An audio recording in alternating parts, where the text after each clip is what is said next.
Going live. Going live.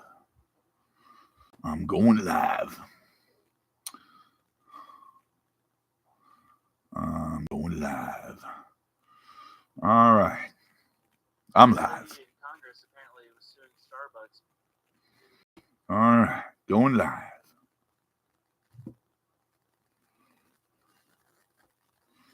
All right.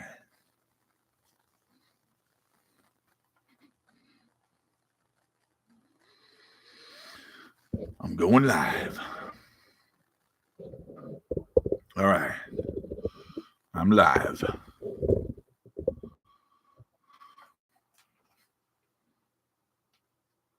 What is. Oh, that's my phone.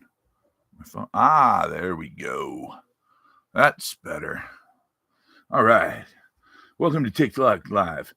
Have fun interacting with your viewers in real time. Creators must be 18 years old or older to go live. Remember to create a safe viewing experience by following all of the rules, regulations, and censorship. I added that last part because we all know TikTok doesn't censor. All right.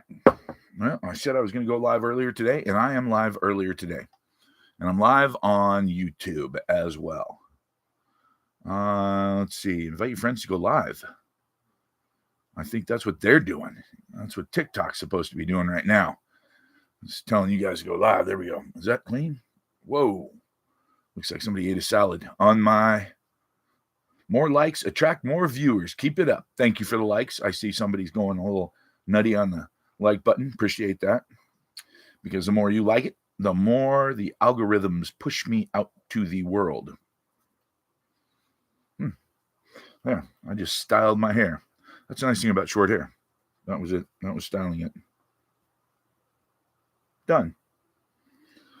Now I'm ready for the red carpet. I don't know about that, but I'm ready for carpet. I have tile. All right, let's see what's going on in the world. Is there anything worth talking about? There's always something worth talking about. Last night we ended off by talking about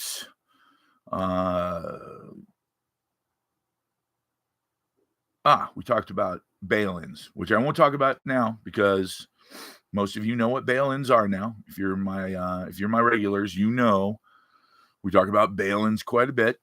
And for those of you who don't know, I will at some point talk about bail-ins because bail-ins are scary as hell. And bail-ins are basically it's where the bank says, "Hey, you can't have your money back," and you go, "What? It's my money," and they go, "Nope, Dodd-Frank Act, 2010, it's our money, not yours," and that's it. They don't have to give it back to you. All right, let's see. Costco. Gold bars are selling out even though prices are surging, and they have an overhead that's crazy. Do not buy gold and silver at Costco. It's very expensive. Buy it from me because I kick everybody's ass as far as price. And that's true. That is actually true. I do kick everybody's ass. I'm not just bragging. I can prove it because I will go on AppMax and JM Bullion and SD Bullion and all these other guys, and we'll look at their prices, and then I'll get you the exact same product for a lot less. And why? Well, I don't know if you've noticed, but if you look behind me, that's not a multi-million-dollar vault. No, my overhead's lower. That's all. And by the way, I am a wholesaler for all those big companies. So when I say I'll get you the same stuff, I mean I'll get you the same stuff. Let's see. My DOJ forces fire departments to hire incompetents. Oh, that's DEI, which is die spelled incorrectly, especially if you're a firefighter. Look, I do not want somebody that is half my size that bench presses 68 pounds to run into a burning building and try to hoist my 285-pound ass off the floor. Not only that, but if they're 5'2", I'm 6'7". I don't want them dragging my face through ashes and burning embers on the way out. So I'd just as soon have some big macho hero guy throw me over his shoulder. That sounds a little weird when I say it that way. All right. CPI preview. The number suddenly matters a lot. Well, yes and no. It matters because the CPI, which is Consumer Price Index, is very important if it's accurate, but it never is. And why is it never accurate? Because the government is lying to you. Now, when I say the government's lying to you, people say, well, wait, Big and Corn Fed, that can't be true. The government doesn't lie. And to you, I say, God bless you. Go with God. Godspeed. You're going to need every blessing you can get in this life.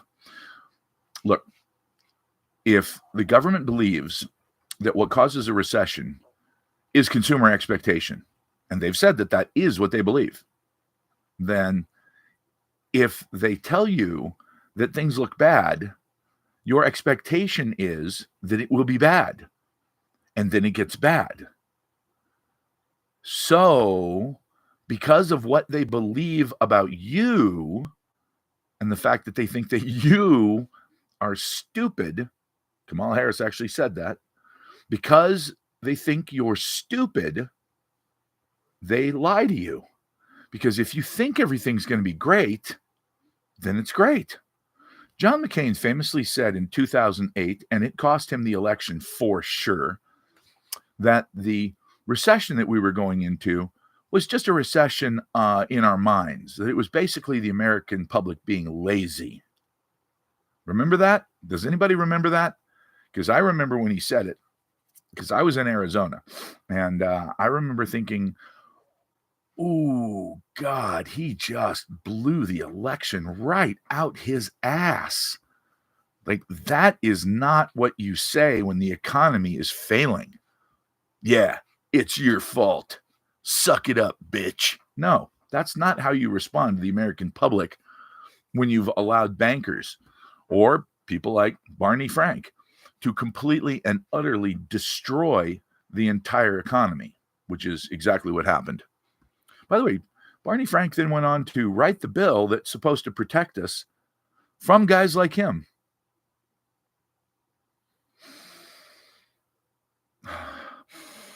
Can you smell that irony? Oh, that irony's a cooking. There's a lot of irony there. All right, let's see. Ghost gun seizures nearly triple in 2 years. Huh. Okay. Let's see. Fasting activity. Okay, wait. Is this sponsored? No. Fasting activates cell repair mechanism and reverses disease.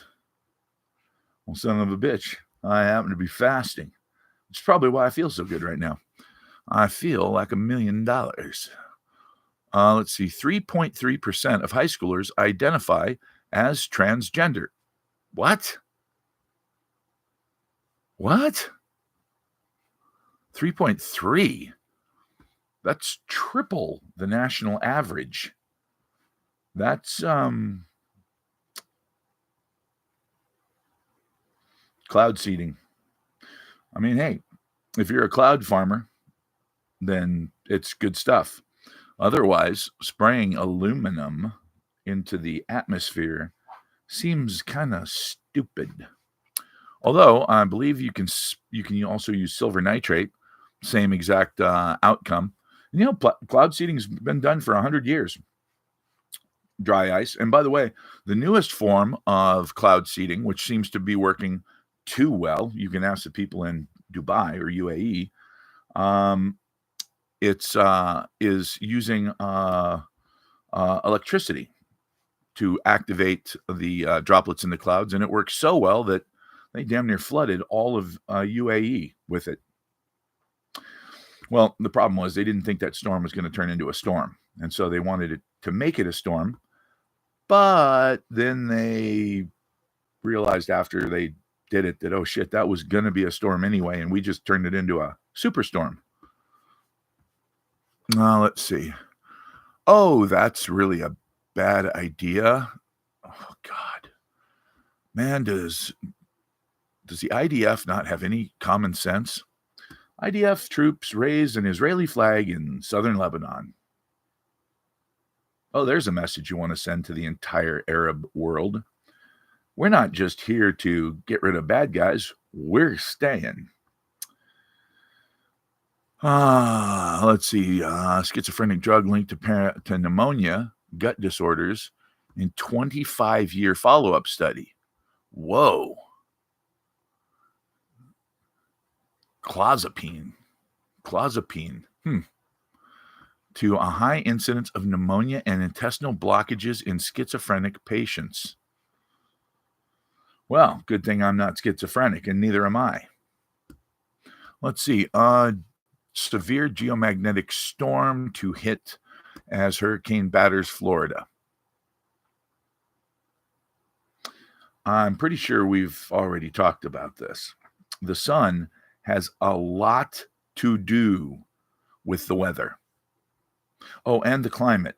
But don't let that stop you from buying an electric car that costs $200,000 and has a range of 48 miles. Because, virtue signaling is almost as important as getting to fucking work.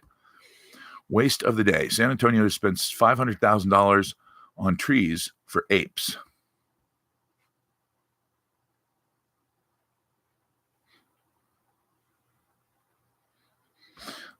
I read that right. Kamala Harris is absorbing absurd Cheney talking points. How is country with 60 times smaller GDP than ours our biggest adversary? Oh, they're talking about Kamala Harris and hello. Hi, Lori. They're talking about Kamala Harris saying that Iran is our biggest adversary. Yeah, well, okay. Yeah, what do you even do with that? Toss that on top of price fixing as her first idea and taxing profits that nobody's made yet as her second idea. And what you've got there is,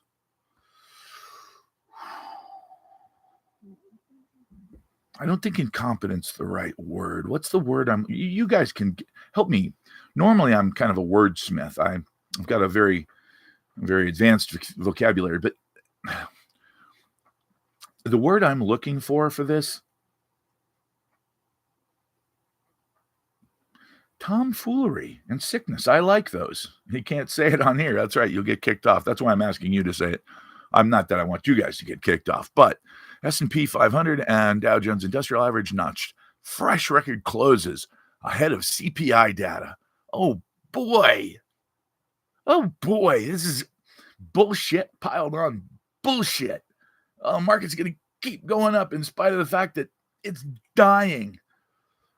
Folks, at some point, the bullshit all comes to an end and everybody starts scrambling for a chair. My advice is, don't look for a chair. Look for an exit, because this is all completely manufactured bullshit. I'll give you an example. The jobs report came out. Okay. Now, for those of you who follow, and for those of you who don't follow, just hang in there with me. For those of you who consider yourselves finance guys and gals, jobs report comes out. Job report's so strong. Everybody's like, damn, the labor market's so strong. We had 785,000 jobs. That's the second time since World War II. I mean, that's huge. Biden, Harris, rah, rah, rah. This is fucking amazing. Okay. What jobs? Bueller? Government jobs. What's the one type of job that does not actually help your GDP at all? And in fact, is debt not part of the productive economy? Government jobs. But that was the one thing that everybody glommed onto. And of course, they didn't say the second part out loud. They just said the first part. Whoa, this is so great. Look at how many jobs were created. How? Well, by taking your tax dollars and getting more bureaucrats and and more people to stand around and enforce regulations that don't make any fucking sense. And meter maids, ooh, we have more meter maids than we've ever had.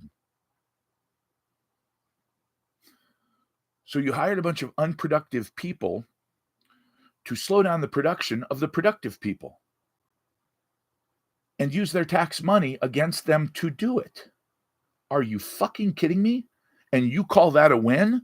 You actually say that that is the reason that you think maybe the rate cut was a little premature because the labor market might be stronger than everybody thinks it is. Only in this country could that much dishonesty, and maybe North Korea, could that much dishonesty and disinformation be shoved up the ass of the American people and have them think that they're getting a colonic and this is all good. Yeah, this is great. Hey, man, my system feels so clean right now. No, that's not what just happened. You just got lied to. Did you just go live? Yes, about 16 minutes ago. You're late. I'm going to mark you as tardy, and I just want you to know, as much as this hurts me, it's going on your permanent record. If you ever need a date, well, what was that? Teresa. Okay. All right. Well, I will let you know. We need some of Diddy's baby oil. No, I don't know if you want Diddy's baby oil. I saw a little report. Now, this could be total bullshit, but I did see something online that said that it was dosed with some interesting stuff. So you get it all rubbed on you and you're getting all hot and bothered. And the next thing you know, you wake up 3 days later. That would suck. I mean, look, if you're like, let's say you're a consenting adult and this is like what you want to have happen, and then you miss the whole thing. And if you're not a consenting adult, ooh, now who it's one of you always says that, don't you? It's Bob. Bob, I'm going to turn my light on because I respect you. I respect you for noticing. Lights on. Oh, God, I wish I had the clapper.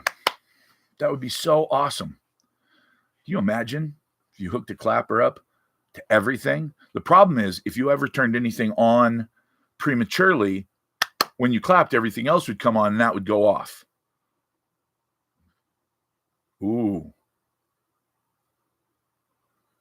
Don't tell me that light just went off by itself.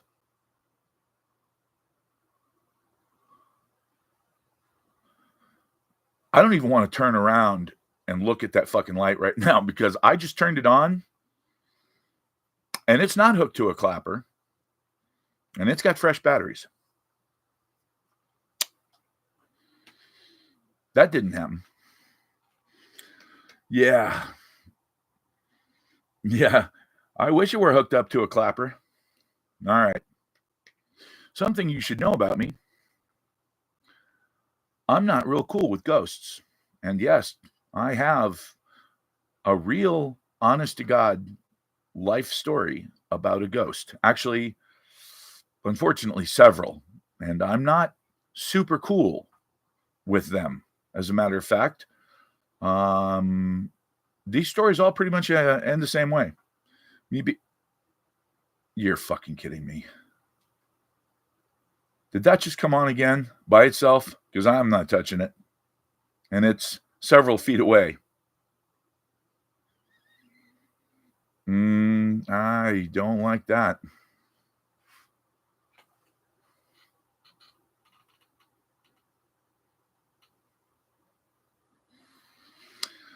Okay. I'm not going to look again. Fuck. Yeah, that's one thing about me that you guys should know. Not cool with ghosts at all. You know, not my gig. Like some people, they're totally cool with ghosts. They think it's fun. Hey, it's exciting. Ooh, look, somebody from the other side. Nuh-uh, not me, brother. No. So that's really odd. Just went on and went off all by itself. It's never done that before. I've had that little fluorescent light or neon light for years now.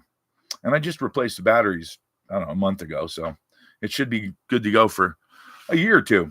But yeah. Anyway, yeah. No go. You know what? I'll make you. I'll make you a deal.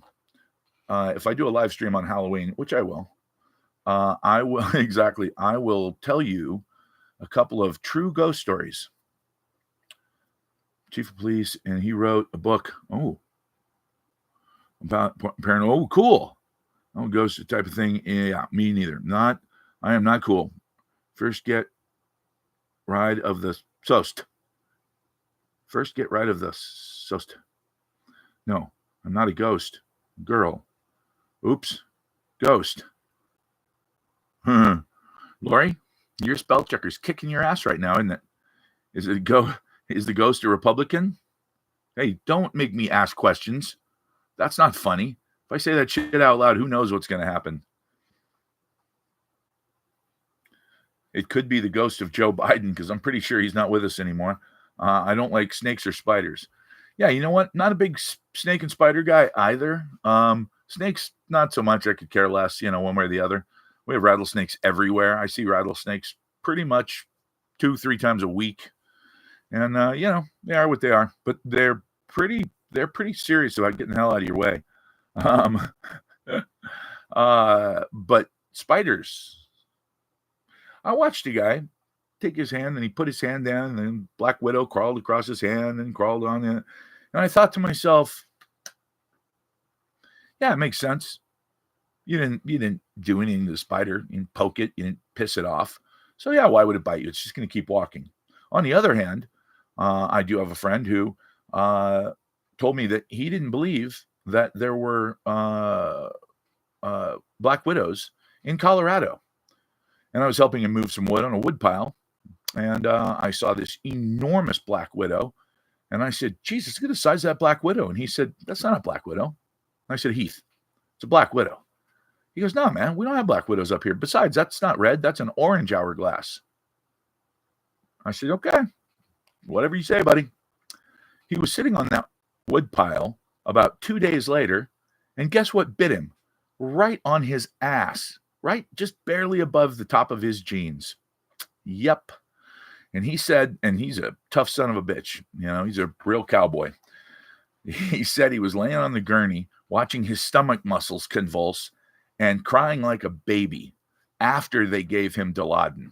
He said it was the most painful thing he's ever felt in his life.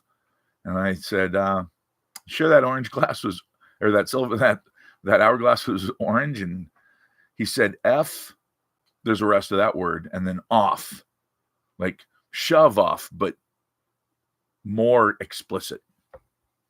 He was pretty pissed about that. Yeah, by the way, there are Black Widows in Colorado. And no, he didn't die. Most people don't. Let's see. Seoul alleges North Korean troops are fighting and dying in Ukraine. Huh. Well, that's odd. Why would North Korea send troops? Well, geopolitics is pretty complicated. Well, hello, welcome back. I haven't seen you since yesterday. Lar Fam Harrington, not. Appreciate that. Yar Fam. Let's see here.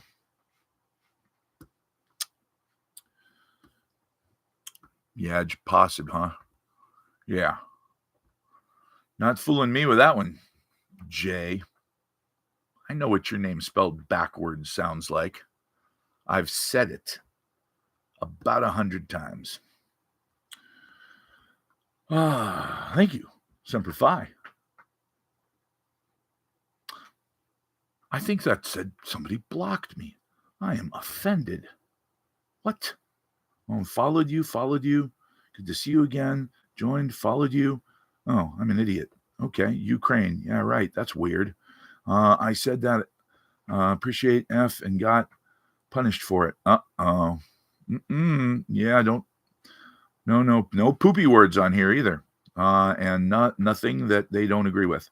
I guess no wonder is going on and off. Scott, how dare you? All right. I'm all caught up. There we go. Okay. Let's see here. Reporter goes nuclear on State Department spokesperson on Ukraine. Is that who I think it is? No, different guy. Oh yeah, no, that's a different guy. Yeah, he kind of lectured Matt Miller from the State Department, which I'd love to do. I'd love to lecture him in a UFC cage for about 45 minutes straight, just talking.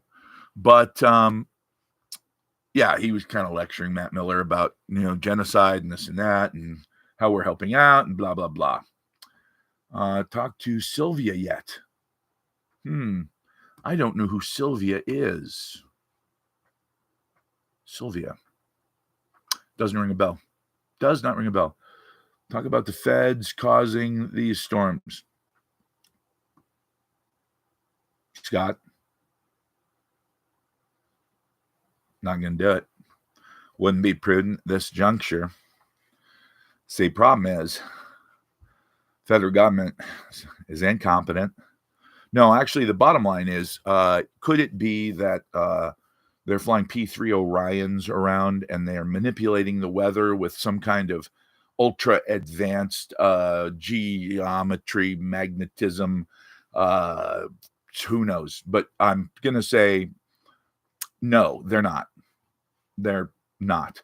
However, I will say that because we're at the top of a solar cycle and we're getting more and more and more solar flares and coronal mass ejections, and that is exciting the bipolar nature, not I'm happy, I'm sad, but actual bipolar nature of the Earth with an enormous amount of electricity. I'm saying that extra energy is going into these storms, because the more solar flares you get, the more storms you get. We didn't have a single hurricane contact the continental United States for 10 years. And what part of the solar cycle was that? Was that a solar maximum or a solar minimum? I'll answer my own question. It was a solar minimum. And now that we're running into a solar maximum, just like we did when Katrina happened, guess what? All hell's breaking loose. And it will. What does Bill think?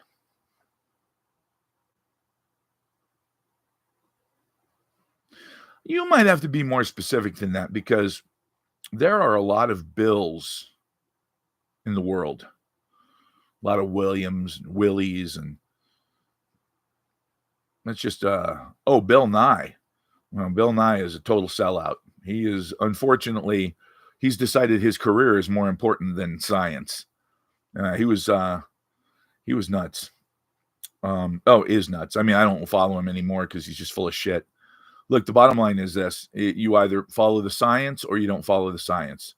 And if you don't follow the science, then you just believe whatever the mainstream media tells you, like fluoride in the water is good for you, even though fluoride in the water touches your teeth for 1/10 of a second. And it's been proven to lower IQ in children. Study after study after study. I read them last night. For those of you who are on here, I actually read that there have been 72 different studies that show that. Not one, not two, not seven, 72 different studies. And yet we do it. 89 to 95. 82, 87. Nice.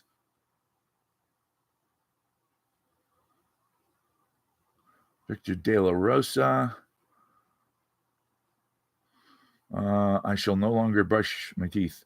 Well, you can, but you should stop approving fluoride toothpaste. Well, they just have this one thing in them, or on them. Read it. It says, if you swallow any of this, call your poison control center immediately. Now, why would it say that if fluoride wasn't poison? Bueller?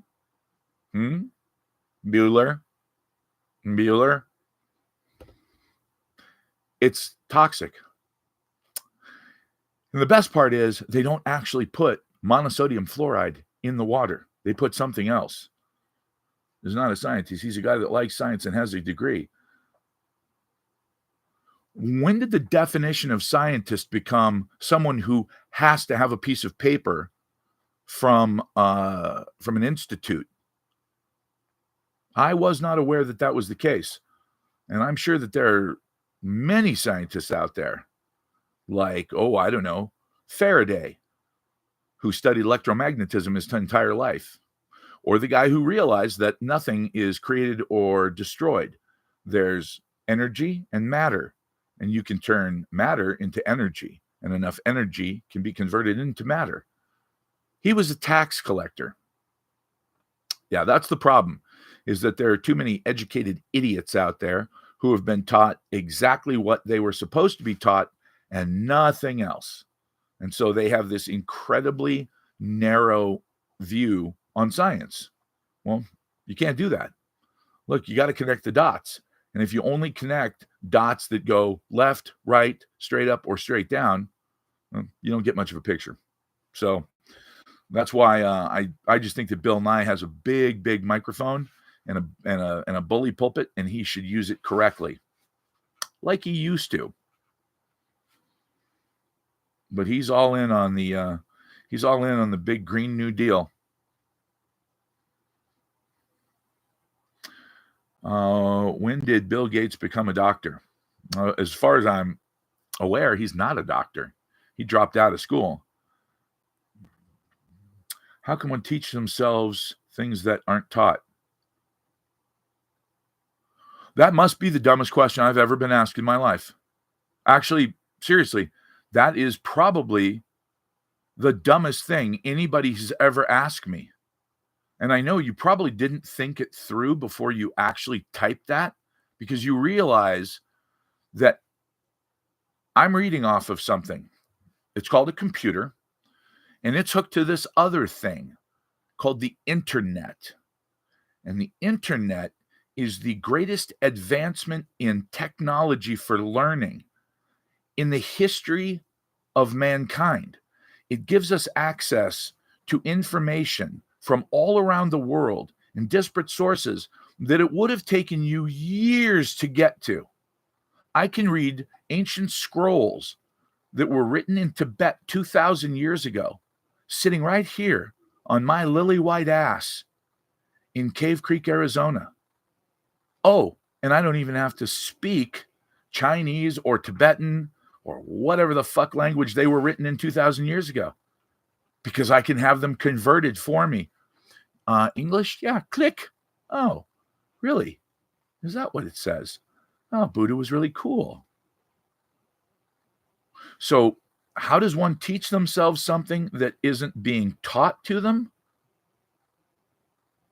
I think the question answers the question, doesn't it? You teach yourself. Now, if you simply have absolutely no curiosity, well, God bless you. You know, the world needs, the world needs ditch diggers just as much as it needs, billionaires and millionaires and engineers and enlightened people. So, but man, that was, whew. I'm actually wondering if that was sarcasm. That's how dumb that question was. I dropped out of high school in order to join the Marine Corps. When I decided to become a stockbroker, I was told that out of 750,000 registered representatives in the United States in 1989, that the odds of me becoming a stockbroker without a degree in something like business administration were just about zero. As a matter of fact, there were less than 700 registered representatives out of 750,000 that had not graduated from high school and yet become stockbrokers. And I became a stockbroker 2 months later. You got to want it, brother. Got to want it. That's all. That's what it boils down to. Uh-oh, I'm not getting any feedback, so I'm glitching. There, I just turned off my Wi-Fi. Now that I've turned off my Wi-Fi, I'm going to get like 300 comments. So if I don't answer a question, yep, bit of a lag. See, that didn't even show up until I turned my Wi-Fi off. Boom. What do I think? Oh, shit. See, I knew it. Tons and tons and tons. Okay, hold on. What do I think? Do I think it'll spike after the election? Not necessarily. I think a lot of people understand that it's a wait and see thing. Yeah, I forgot that my Wi-Fi was on, so now it's not. Cell phone way better. So you know, I don't see it really. I mean, look, if Harris wins, there are going to be a lot of people who are super happy, and they think that that's going to actually help the economy. Now, do we know better? Well, I mean, if you study econ, if you've ever started a business, see, that's what makes me a little more dangerous than these idiots on CNBC who are paid to lie to you. Is number one, nobody pays me to lie to you. I don't have any reason to. Number two, my experience has been I've built businesses, some of which have failed miserably because I didn't have any business experience, and I just had all what I like to call the balls to brains ratio. I was all balls and no brains. I had no idea what I was doing. I just went out there and did it. So you fail miserably most of the time when you do that. You got to do a little bit of homework. You have to understand basic stuff. So once I ran a couple of small companies directly into the ground and had to go back to work at a job I hated, then I got to the point where I was like, okay, I see how this, I see what other guys are doing that I didn't do, but I also see what I was doing that they didn't do. So I'm going to take another run at this. And I just knew that I'd be able to get it. Talking about the vending machines business. Well, if you call ATMs vending machines, I mean, that's basically what they are. An ATM is just a vending machine for $20 bills. That's it. So yeah, I guess in a sense, going out and getting contracts, that was one. I think that was my first big success. That was the first time that I actually became technically a millionaire, was in the ATM business.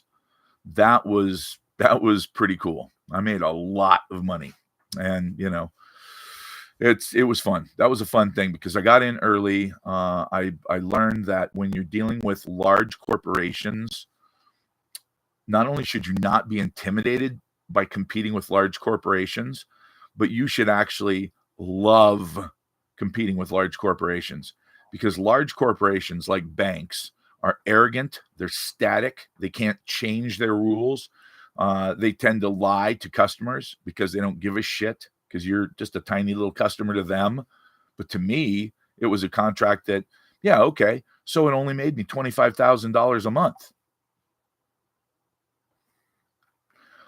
$25,000 a month. Yeah, I'll bust my ass for that. B of A won't. It's 25 grand a month. What the fuck does that mean to them?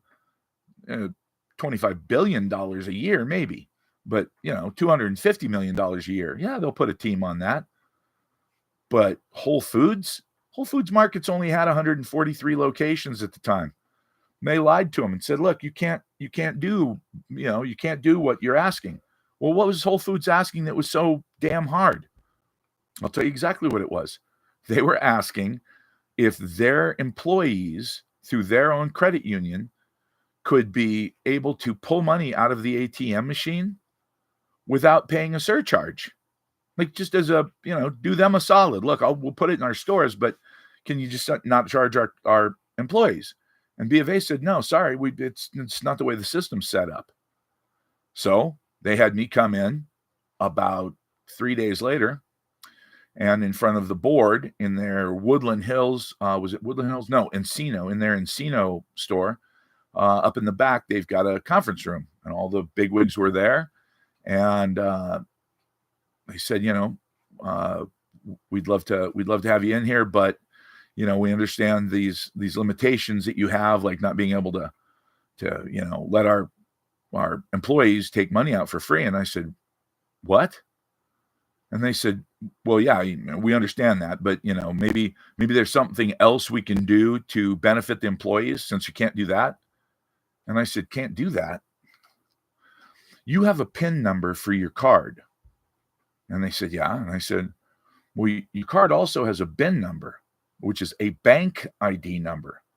And my systems identify that bank ID number, and then they contact that bank and they tell that bank what we charge. if I contact your bank with your bank ID number and tell them we don't charge anything, then your employees don't get charged anything. And they said, you can do that? And I said, absolutely. And they thought about it and they said, can you step outside for just a second? And I said, yeah. Went outside in the hallway. They called me back in 3 minutes later. I walked back in and they said, okay, how soon could you have an ATM installed? Like, let's say this location. And I said, I could probably have an ATM in here in 5 minutes or less. And he said, no. I mean, actually in the store physically. And I said, yeah, up 5 minutes or less. And I said, do you want to try me? And the guy smiled and he said, yeah, all right, sure, go for it. And I ran down the back stairs, ran out to my Suburban, pulled an ATM out, a Triton 9600, which weighs about 300 pounds. And at the time, it was about the same weight I was. I bear hugged it, picked it up, and walked back into the store with it, walked up the stairs, walked into the conference room, and set it down and said, there you go. And the guy said, did you just walk up the stairs with that? And I said, yeah. And he goes, how much does it weigh? And I said, I think it's 307 pounds. And he goes, and you just walked up the stairs with it? And I said, yep. And there was a long pause. And I said, well, unlike B of A, I really want this account. And he goes, all right, fair enough. That was it. I had the account. You can't do that when you're B of A. You can't do that, period. So these are the types of things that a small business can do that a big business will never be able to do. Now, granted, 5 years later, when B of A realized how important it was to have ATMs in these remote locations, they decided, we don't give a fuck if we ever make $1 on this. It's all free advertising. It's gravy, baby. We're going to put them in every store we can. And they rolled in and just annihilated me with their offer. Yeah, we'll pay you 10 grand up front and we'll give you 5 grand a month. What? You can't possibly make money at that rate. You're going to lose your ass. Yep. They sure are. They don't care. They make billions of dollars a year. Throwing money around is not a big deal to them. So, yeah, being strong does come in handy sometimes. But for that 5 years on Whole Foods Markets, I want to say that on Whole Foods Markets, it was about, I didn't do all 143 locations. They had some small locations at the time that, I told them, look, there's just, nobody's going to use this ATM. It's in the middle of BFE and it's going to be very difficult to load. It's going to be super hard for me to get somebody to go out there and load it. No, they didn't buy them. They were my ATMs. That's the beautiful part. I wasn't selling the ATM, man. My ATMs, my interchange fee, my surcharge. So all of that money, when somebody would take money out and they'd go, $1.50, son of a bitch. I hate it when they charge me $1.50. If I was standing anywhere by the machine, I'd be like, yeah, it's fucking banks, right? But it was actually my machine. So I filled it with my money and it was my machine and I gave them a little piece of the pie, but they really didn't care. They weren't in it for the money. They just wanted it to be something that their customers had access to. Because remember, a lot of people don't remember this, but back in the late 90s and early 2000s, people didn't want to use the POS system at the counter. People didn't want to swipe their card. I don't know why, but they were leery about swiping their card and then putting in their information, and they were afraid, like, maybe I don't have money in my account, or who knows why. But so many people would walk in the front door, they'd turn, they'd go straight to the ATM, they'd hit it, pull out $40 or $60, then they'd go shop and pay cash. And then one day, and this was way after I got out of the ATM business, thank God, one day it switched. That was it. It was like in 2013 or 14. I want to say 2000, in 2013,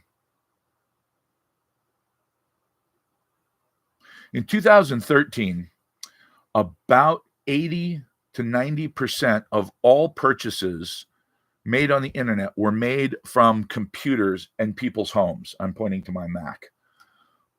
Within 1 year, 80 to 90% of purchases were made on cellular devices, not home computers. Just like that, in 1 year, the entire industry, the entire paradigm shifted. And man, if you're a big corporation, you get your ass handed to you for that. Because what do you have to do? Well, you got to go form a fucking committee and you got to take a vote. And nobody wants to be the guy who voted for something that didn't work. So, well, we better play it safe. Let's see how this plays out. Not when you're a small business.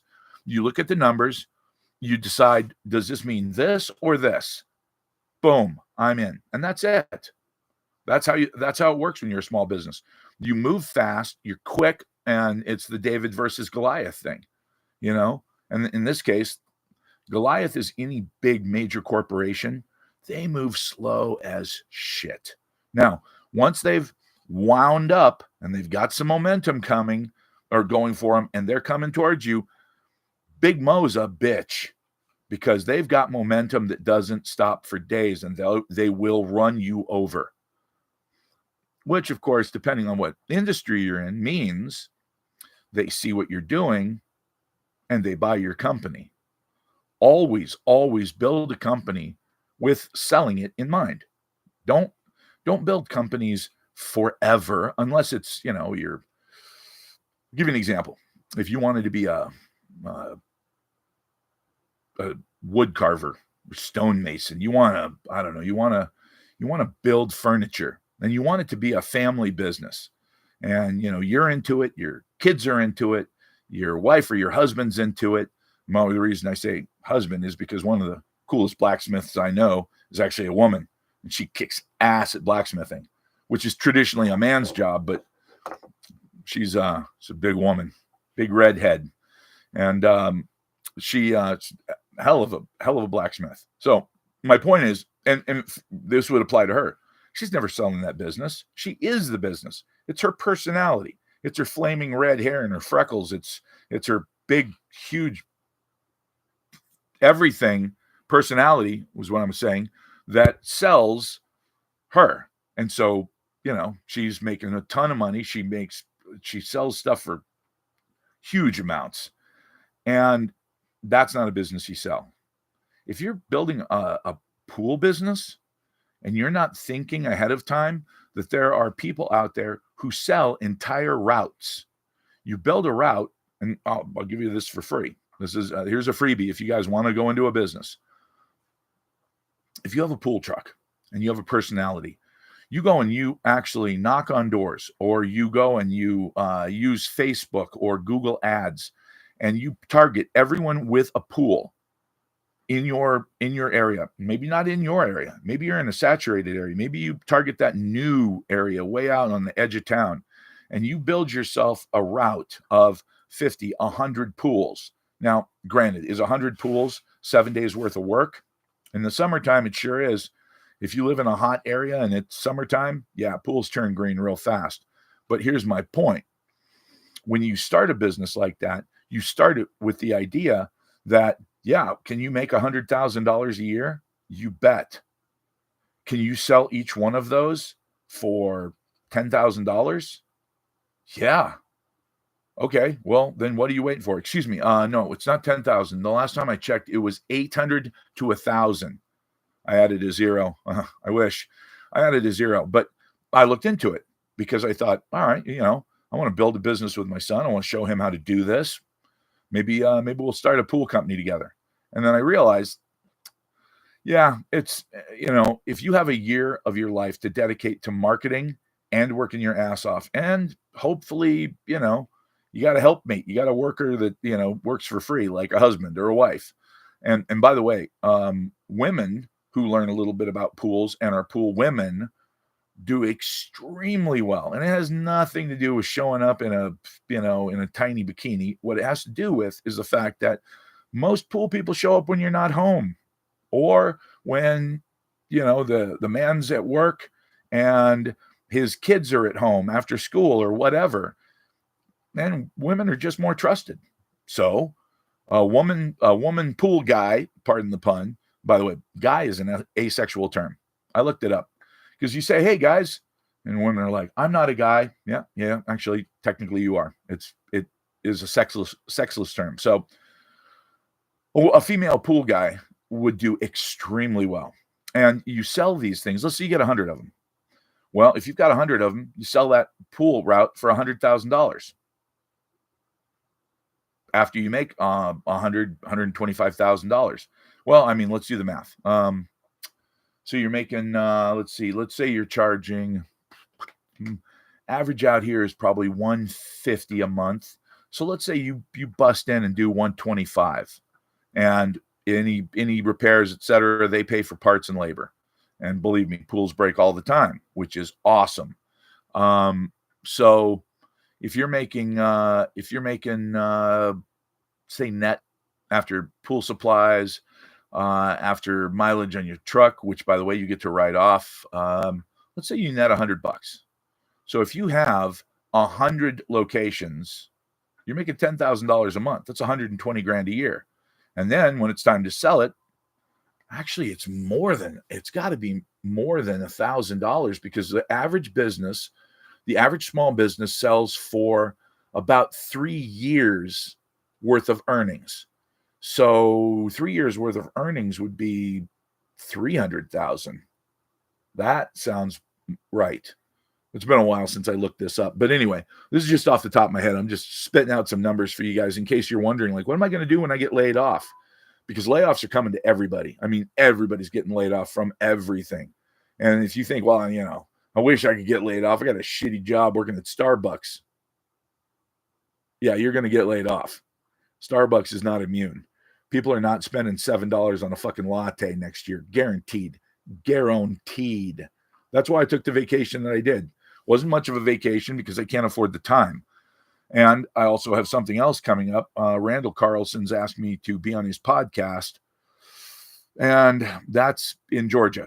And I absolutely want to be on his podcast, because if you don't know who Randall Carlson is, he's a fun guy. He's been a buddy of mine for many, many years now. And he said, look, I'm doing all of these podcasts myself. I got 200,000 subs on Rumble, and I've got all this stuff going on. And he said, you are literally at the top of my list. You were the first person I wanted to have on my podcast. When can you do it?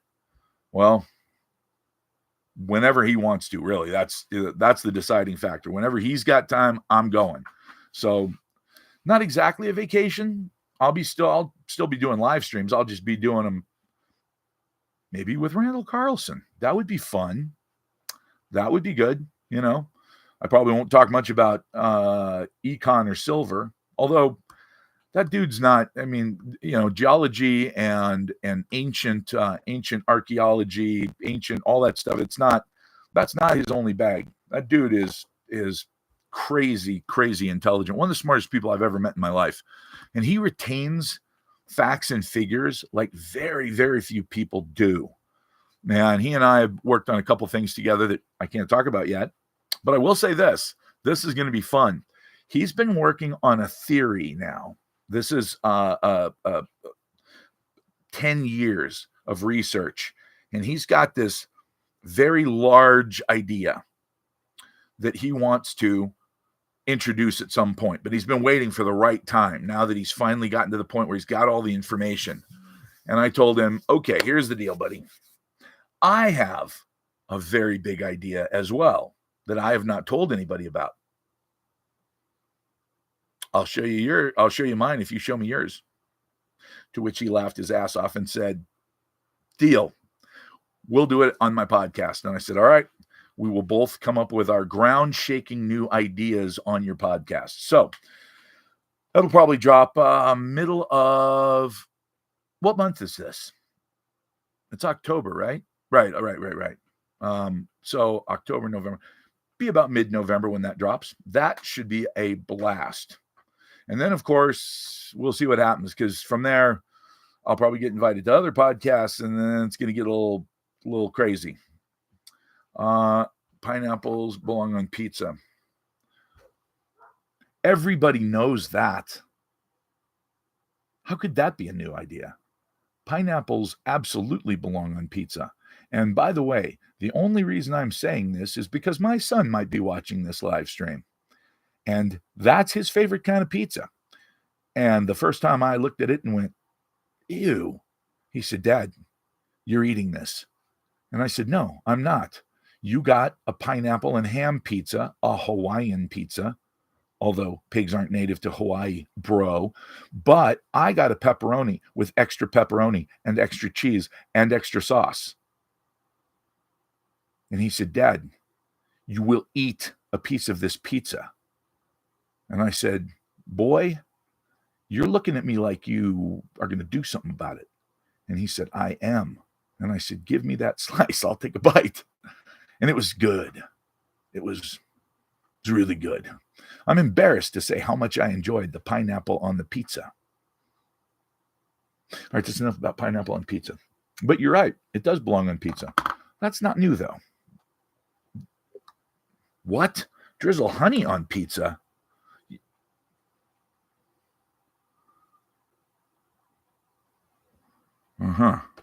Drizzle honey on pizza. And based on that username, that man said that.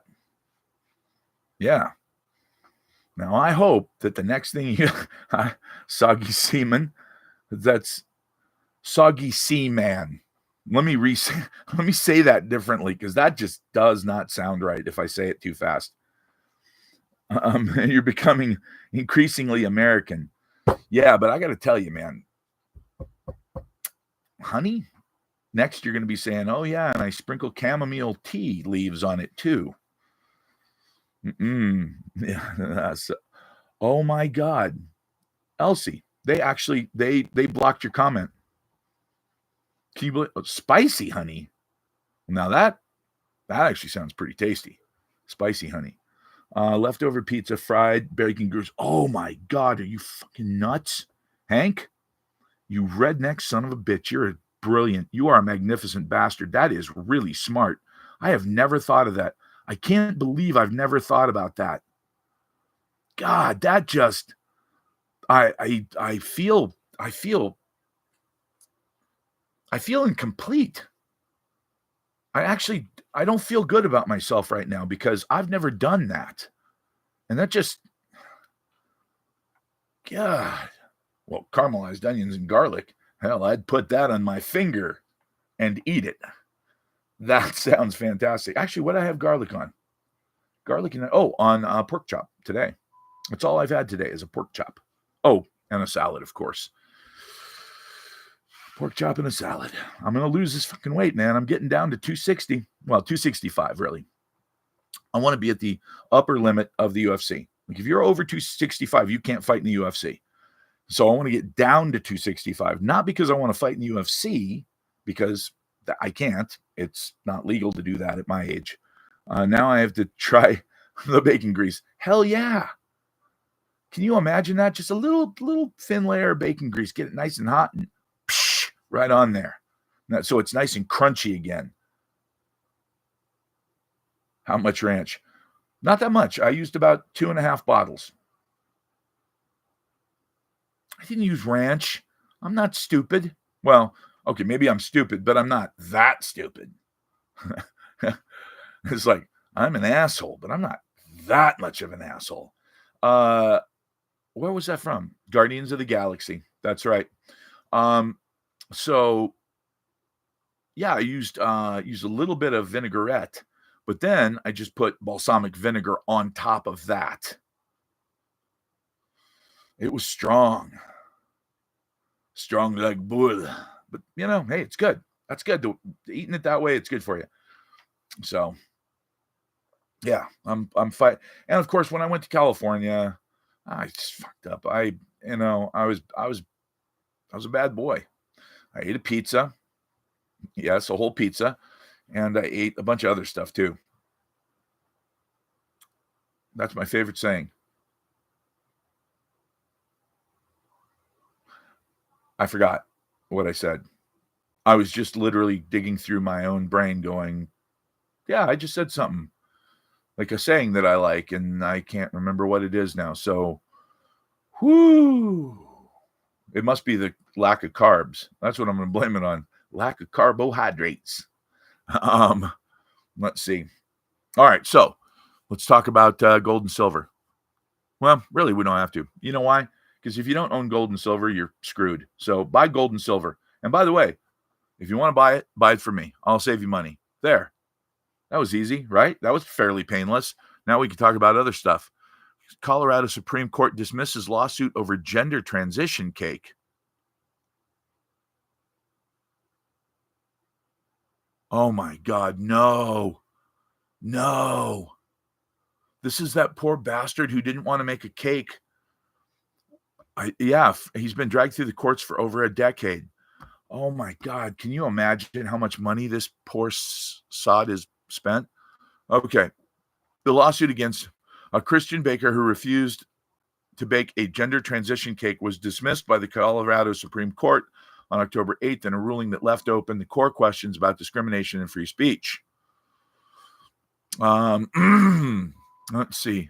Yeah, enough is enough. Jack has been dragged through the courts for over a decade. Alliance Defending Freedom, ADF, Senior Counsel Jake Warner said on the organization's website, it's time to leave him alone. Yeah, wow, man, over a decade. Can you imagine? It's a 12-year legal journey. He was sued for refusing to bake a cake for a same-sex wedding. But if you're a baker, can't you bake whatever the hell you want? Can't you say no to any customer you want for whatever reason? I guess no. I guess not. I guess like if somebody walked into my shop and said, "Hey, we'd like to have a cake for our wedding," and I said, "Really? Did you guys not realize you're black?" Yeah, that would be a problem. So, yeah, I guess it's discrimination. Yeah, it would be discrimination. So that's what it's about. But whoa, now I get it. Okay, I'm starting to see why this took 12 years, because your religious beliefs or discrimination, which one is more important? Like if my religious beliefs say that I can't make you a cake because you're Hindu, and then you sue me for discrimination, I did discriminate against you, but I didn't discriminate against you. My religion did. But because I'm part of this religion, I have to adhere to its rules and regulations. Weird. Yeah, but that's the thing. It's a private business. But if that private business, I'll give you an example. And boy, I'm going to get kicked off of fucking TikTok in 5 minutes for saying this. But there are only a couple. We got to be really careful here, folks, because you can make fun of any religion except for two. And if you say anything about them, you are dead to the world. So, don't get booted. So let's be very careful about this. There are some religions that are very specific about who can and cannot have certain things or lives in certain places or do certain things. So then the question becomes, wow. Yeah, it's like your First Amendment right to say what you believe versus their right to not be discriminated against because of their gender or race or age, or there's some complicated shit. I love this country, man. What a great country we live in. Think about it. If you lived in some backwater country that, I can't really say those countries because then I'll get kicked off of TikTok for that too. But if you lived in one of those countries, this wouldn't be a conversation. It couldn't be a conversation. So that's one of the things that makes this country a pain in the ass and really awesome, is that we have these conversations, even though they're being censored clearly. I know, land of free speech, right? Even though I can't say what I want to say because I'll be censored for it, we do have these discussions. So I guess what I'm saying is, it seems that at least in the judicial branch, and again, it's going to be based on where you're at and who's in charge and all that, but the judicial branch still seems to have some basic logic and truth. And when you abandon basic logic and truth, you get MSNBC. I couldn't help it. It came out. I didn't want to say that on TikTok, but I had to say that out loud. Oh boy, that was I actually think I hurt my Adam's apple trying to keep that one down. Shit. But come on. Like, I used to watch MSNBC, okay? When I was young and dumb. And so I know what they do and I know what they say. Let's see. I'm looking. Wow, some of these stories are just absolutely bananas. Okay, next page. Let's go to the next page. Let's see what else is on here. Oh, speaking of which, global crackdown, how foreign censorship threatens American free speech. Come again? How foreign censorship threatens free speech.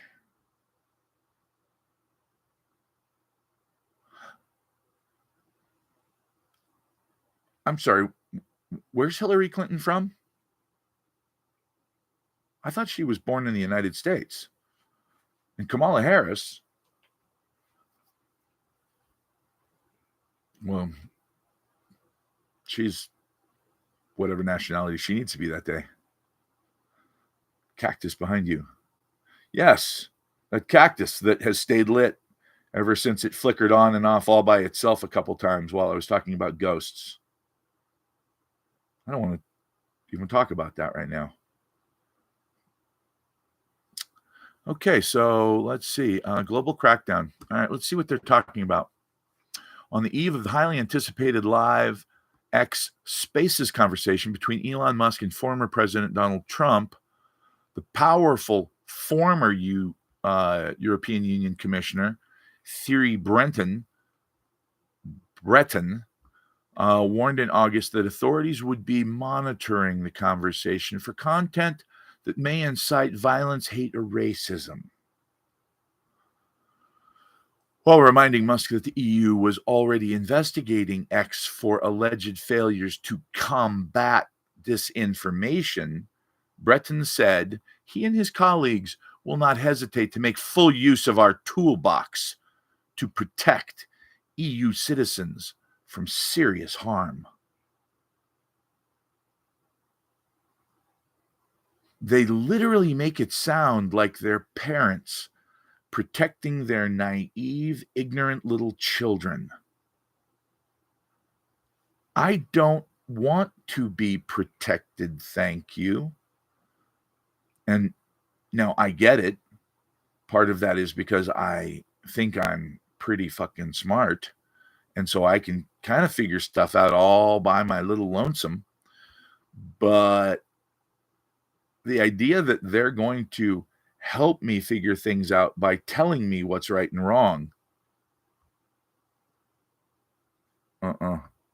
No, thank you. Defining illegal content, the U.S. government has used the FBI and State Department, among other agencies, to coordinate counter disinformation efforts globally with other nations. The goal is said to build a more resilient global information system where objective facts are elevated and deceptive messages gain less traction, in the words of Secretary of State Antony Blinken. As the State Department spokesman told Real Clear Investigations, the United States is committed to advancing a rights-respecting approach to technology that mitigates potential harms while maintaining the free and open use of digital platforms.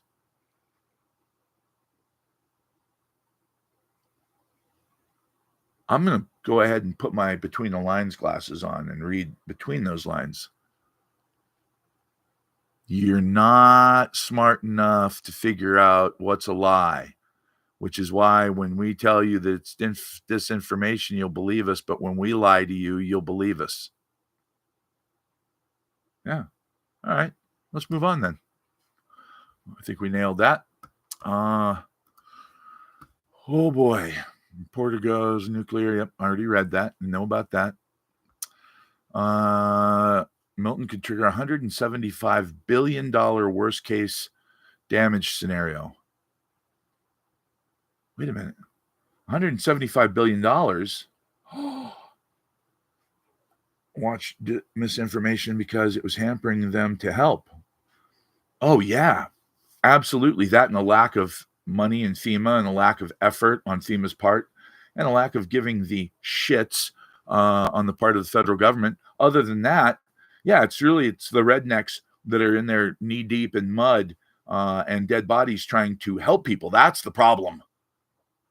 It's all those rich guys who took their helicopters and flew in there so that they could help rescue people who were told by FEMA to get the hell out of the way.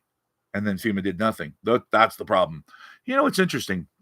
$175 billion worst case scenario. $175 billion. Where have I heard that before? $175 billion.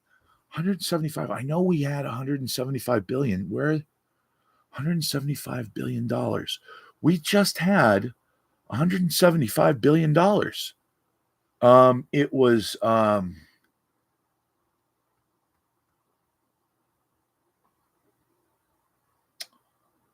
oh yeah, that's right. We sent that to Ukraine. Shit. You know what though? Let's get that back.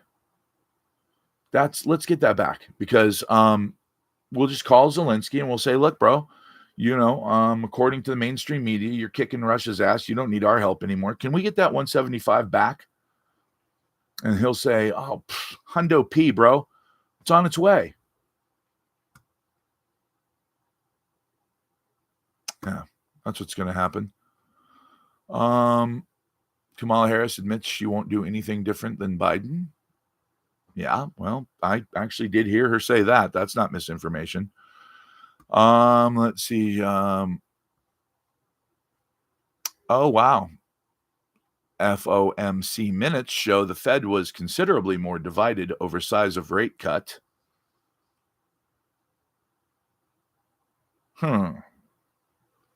Yeah, sure they were.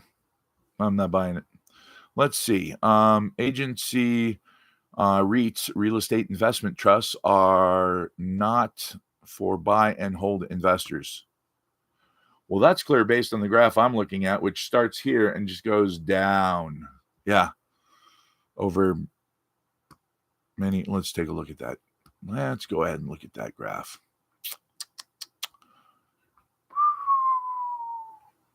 Oh, wow. That graph that's ugly as hell. It shows how much different markets have dropped. Wow. Okay. Well, things are not looking good in the real estate market, but we all knew that because I told you guys that a year ago. I said, don't buy real estate right now. And then it went up a tiny bit, and everyone's like, oh, you see, you're wrong. No, I'm not. Watch. Seoul alleges North Korean troops are fighting. What? We saw that. Wait. How did we end up on the same page? Okay, here we go.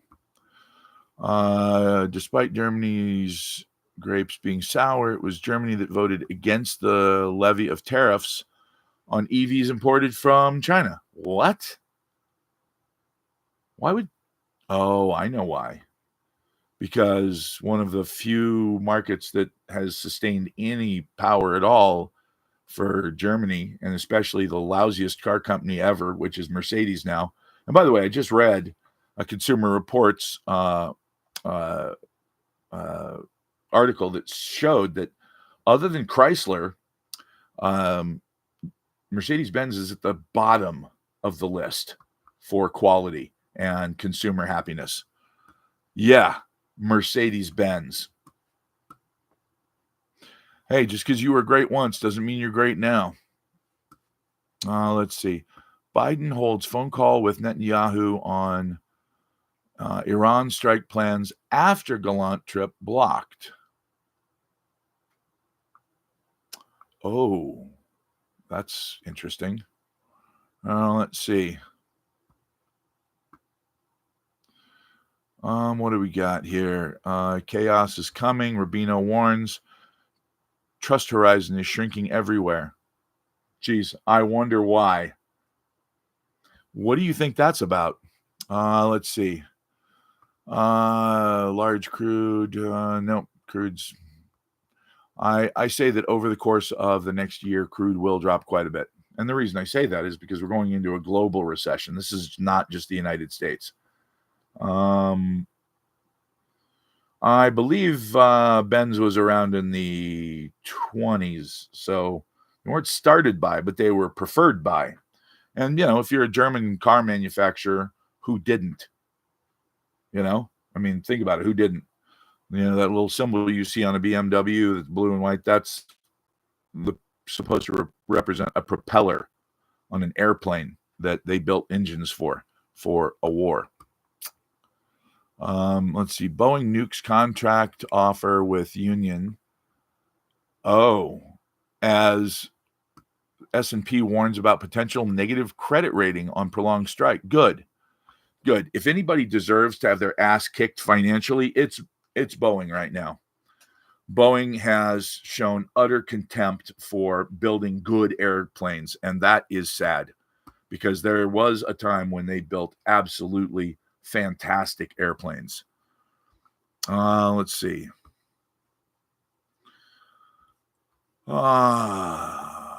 Biden to announce $2.6 billion in Wisconsin for replacing lead pipes. Wait, Wisconsin?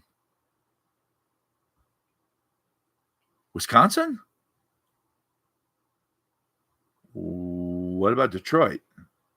What about all people in what's that city? Just outside Detroit? Good morning. Rose, where are you at? Yeah, in Michigan, but where? Flint, in Flint, Michigan. And there are kids who have. Kelvin, can you believe they actually put a line through, like you can't see that comment that you just made? I can see it, but I don't think the rest of you guys can see that. It's not highlighted. How insane is that? From the Philippines. Outstanding. I was in the Philippines for a while. Awesome people. Super cool people. Yeah.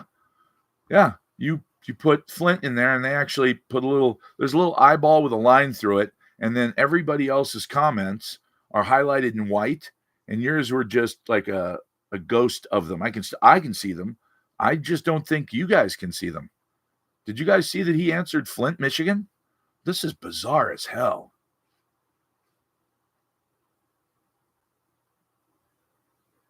See, they didn't do that. But Flint, that one just popped up, and that's white, and that one's white. Damn, bro, they only censored you when you said Flint. Say Flint again. Let's find out what's going on. Let's see, South.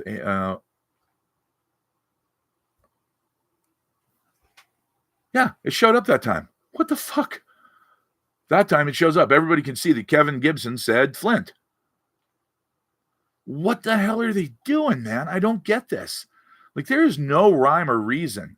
And it says, see, Flint, Michigan. Everybody else that types it, it pops up. But the first time you typed it, they said, nope. You can't talk like that. How funny is that? Like, this is AI at work. What we're watching is artificial intelligence decide what is misinformation and what is bad for this conversation. And they say in the beginning of all my live streams that some of the comments will be filtered for the good of the community. Yeah, they're keeping a very close eye on me. They better keep an eye on me. I got fired from a radio station once. Well, not once, 5 times. I got fired from my job at a radio station 5 times. And the last time I got fired, which was actually, they really fired me, was because we had a guy call in and say he was going to kill me. And he was he was very religious at a time when the priests were being caught doing bad things. Ooh, look at that. Starty Bart, whatever the hell your huge tag is. Why isn't Biden helping everyone all at once? How dare he? And by the way, they censored your comment. And we don't expect him to help everybody at once, but we do expect him to help Americans before foreigners. And that's the reason that FEMA's out of money. I just read the article. And FEMA's out of money because they've spent billions of dollars helping illegal migrants find shelter. Yeah. Do some homework. Look that up. That's why I'm pissed off at Biden and Harris. Please finish the got fired story. Oh, yeah. We had a guy who was very religious at a time when don't know how. Yeah. So there was a time when there were certain types of priests in a certain type of church that were being called out for lots and lots of abuses, which we won't talk about here. But I made a comment about the fact that this is not Christ-like. What these guys are doing is disgusting, and I suggested some of the alternative methods for keeping this from happening. With my former Marine hat on, and this guy, being a very devout guy, called the radio station and said, "You know what? I'm gonna unalive him." And they called the police, and they gave the police a number, and they went to his work, and he worked at the airport at an airline there, a very American kind of airline. And they talked to him, and he said, "Oh, it was just a prank." And he said, "Okay, that's not a funny prank." So 2-3 weeks go by, and another priest gets busted for doing something even more horrendous. And I do a show about it, and he calls in again. So this time I said, "You know what? If he agrees to not cuss, put him through." And they said, "No, dude, you don't want to talk to this guy." And I said, "Yes, actually, I do." So they put him on the line, and I just thoroughly kicked his ass.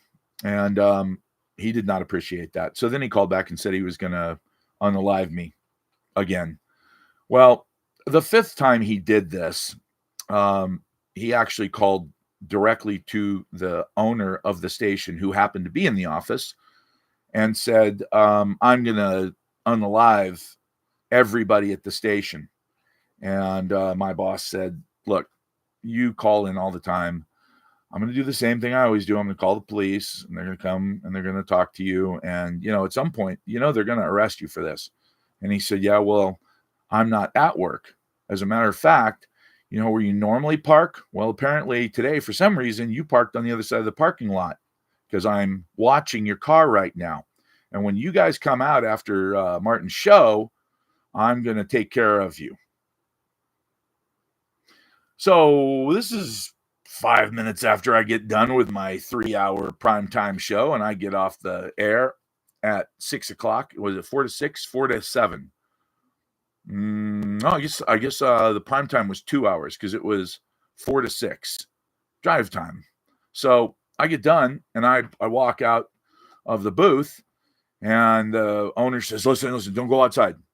And I said, what's up? He goes, "There's a guy, and he said this is what he's going to do." And I said, "That idiot. Yeah, he says this all the time. So what?" And he goes, "Listen, he described where my car's parked. I think he's outside." I said, "All right. Here's what we're going to do. I'll go out first, and you just come out behind me." And he goes, "What?" And I said, "Well, yeah. I mean, look, unless he's got a really high-powered situation, it ain't going all the way through me. And so, you can run to your car, and everything will be fine. And by the way, if he is out there and he does me, I'll be more famous than Rush Limbaugh and Glenn Beck put together tomorrow." And he just stared at me, and he goes, "Do you think that's funny?" And I said, "Well, I'm only half joking, actually." And he goes, "That's not funny, man. That's not funny at all. You know what? You really are a loose cannon. I'm sorry. I can't have you at the station anymore. Now, the other times he fired me for saying stuff that he thought was not delicate enough for AM talk radio. Are you crazy? But then he would hire me back the next day because he'd get flooded with phone calls when the show would start and it wasn't me on there. And so people would call in and they go, "Hey, what's going on? Where's Martin?" And they'd be like, "Well, they let him go today." And then they'd start calling in and sending letters. And he got, the first time he did it, he got like 250 emails. He had never gotten 250 emails ever. In the entire 30 years he owned the station, he never got that many emails combined. So he got them all in one day and he was like, "Oh, shit. All right, hire this idiot back." So we went from 20,000 people a month that listened to 200 and something thousand, like 219,000 a month listening. So it was really hard for him to fire me. But you know what? He finally found a way. But yeah, he would fire me all the time. He was also very religious. And that was not good because you've got to have sort of a mix of common sense and religion. And if people in your religion are doing horrible, horrible things, and your attitude is, "I don't care what they do because it's my religion," that's not good. That's not healthy. So, yeah, it was fun though. I mean, I was there for several years. I the first time I did a show, we had a guy who was actually a national syndicate guy who was in the radio station. And everybody warned me, like, if this guy's still here next week when you do your first show, if he's still visiting, don't talk to him because he's really, really rude. I forget his name. Little guy, really very direct, but also like Simon Cowell kind of guy. Like, "Hey man, you got no talent for this," that kind of thing. He would say that to people that had been doing radio shows for years. And he'd be like, "Look, you know what? You should do yourself a favor and give up that time slot because you have no talent for this." Whoa. So I did my first show and I could see him through my producer's booth. The producer, by the way, is just a guy who answers the phone and does the boards and, turns on the commercials. Technically, he's more of a director, but they call him the producer. And I could see this guy standing in the hallway listening by one of the speakers in the hallway. And I was like, "Oh shit, I'm going to get it." Like, this is my very first show. And he called me out after I got done with the show. I walked out of the booth and he goes, "Come here for a second."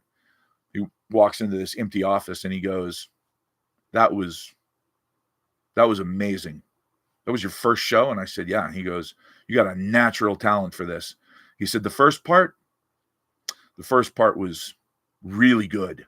Like, you were really honest with those folks about like who you are and why you are the way you are." And I said, "Yeah, I don't want to hide anything from them. I want them to know why I think the way I do." And he said, "Yeah, that was really good. But man, when you got people on the phone, that's when you shined. Like, you talk to people really well." And I was like, "Yeah, it's fun. I enjoy it." And he goes, "Well, you'll have a national show someday." And he turned around and walked out. And there were people standing in the station that had heard this because he talked loud. And man, they never talked to me again. They never spoke to me again. That's how much they hated hearing that. They were like, "Fuck this new guy." And so there were a lot of very strange, awkward moments in the break room. I got a lot of coffee by myself, even though I wasn't by myself when I walked in. But, what do you do? Hey, haters gonna hate. Or as they said in that stupid Sony movie, the one that got Sony hacked by North Korea, they hate us because they ain't us.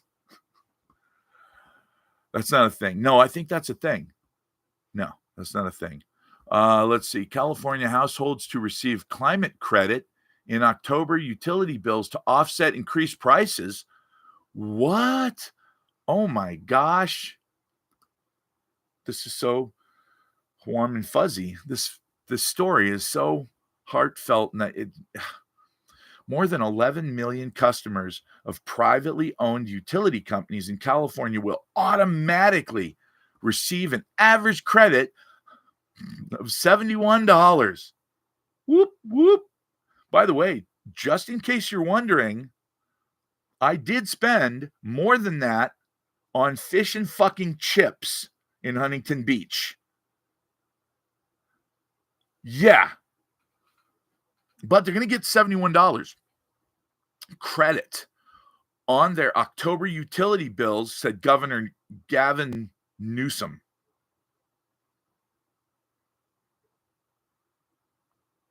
Wow. What do you think they're going to do with that? I mean, think about it. $71. Gee whizzikers. Like, what would I do if I had $71? I don't know. I could buy a scooter. No, those are more expensive. You could almost buy a frame. You could almost buy a frame for that much. Wow. The climate credits are intended to help offset increases while preserving the incentive for customers to conserve energy and reduce greenhouse gas emissions, according to the California Public Utility Commission's website. Wow. That's so cool. Oh, wait. Credit amounts vary for utility providers. Wah, wah. The more than 5 million households that rely on the largest energy company in the state, PG&E, which stands for Pacific Gas and Electric, will receive $55.17. You know what, though? That's great. Actually, I went to the beach in Huntington Beach last week, and when I pulled into the public lot, the one owned by the state of California, it was only $40 a day to park there. You could park there for like a day 0.076. Fuck, I'm excited. Ooh, wait. Of the people who are served by Pacific Power, not Pacific Gas and Electric, but by Pacific Power, they're going to get $174. Wow. You could buy 3 pizzas. Yeah. $40 is a steal. Damn right. I felt good about that. I was like, man, I'm going to sit on this beach. I'm going to eat a whole pizza, and I'm going to hear the air show going on over our heads. And here's the thing. Look, at some point, the United States government has got to admit that they're just dumber than a bag of fucking hammers. Because if no one on the ground can see the airplanes, why did you lift off in a B-1B Lancer? $3,500 a minute in Afterburner.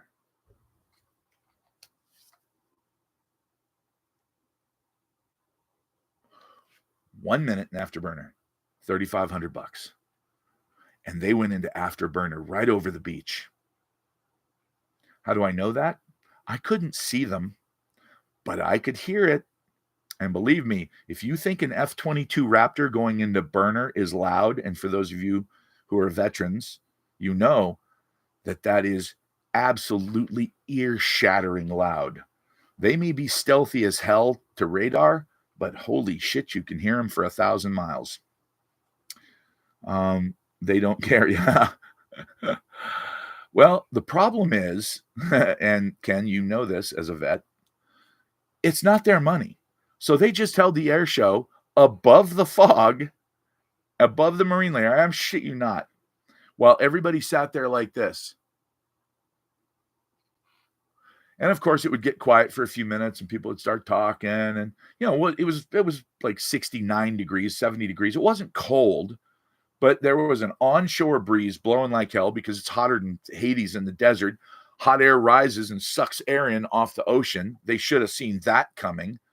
But, day one on Friday, it got socked in after the Thunderbirds did their shtick, and then an F-22 went overhead, and then that was it. We didn't see anything else.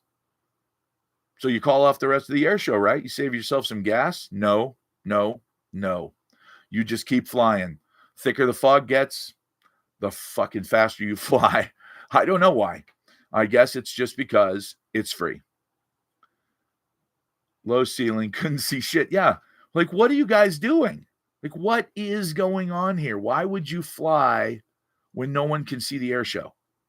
But then, of course, knowing that Saturday was going to be just as socked in, guess what? Yep. They flew the air show in the fog anyway. Now, I can't imagine being a Thunderbird and being in that super tight diamond formation where you're like wingtip to wingtip, literally this far away, like this far away. You're doing 400 knots. Your wingtips are 4 inches apart, and boop, you disappear into the fog. No thanks. And by the way, nobody's looking ahead. I don't know if you guys know that or not, but everyone is staring at the lead pilot. You're looking directly at that lead plane the whole time. You don't look anywhere else. That's how you keep that diamond formation so tight. You're not looking at your instruments. You're staring directly at that airplane the whole time. That's how you keep it. Devil Dog Blue Knights are the best.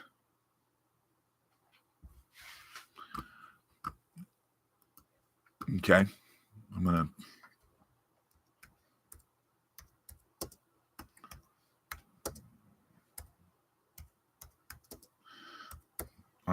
gonna find out what you are talking about, because Devil Dog Blue Knights.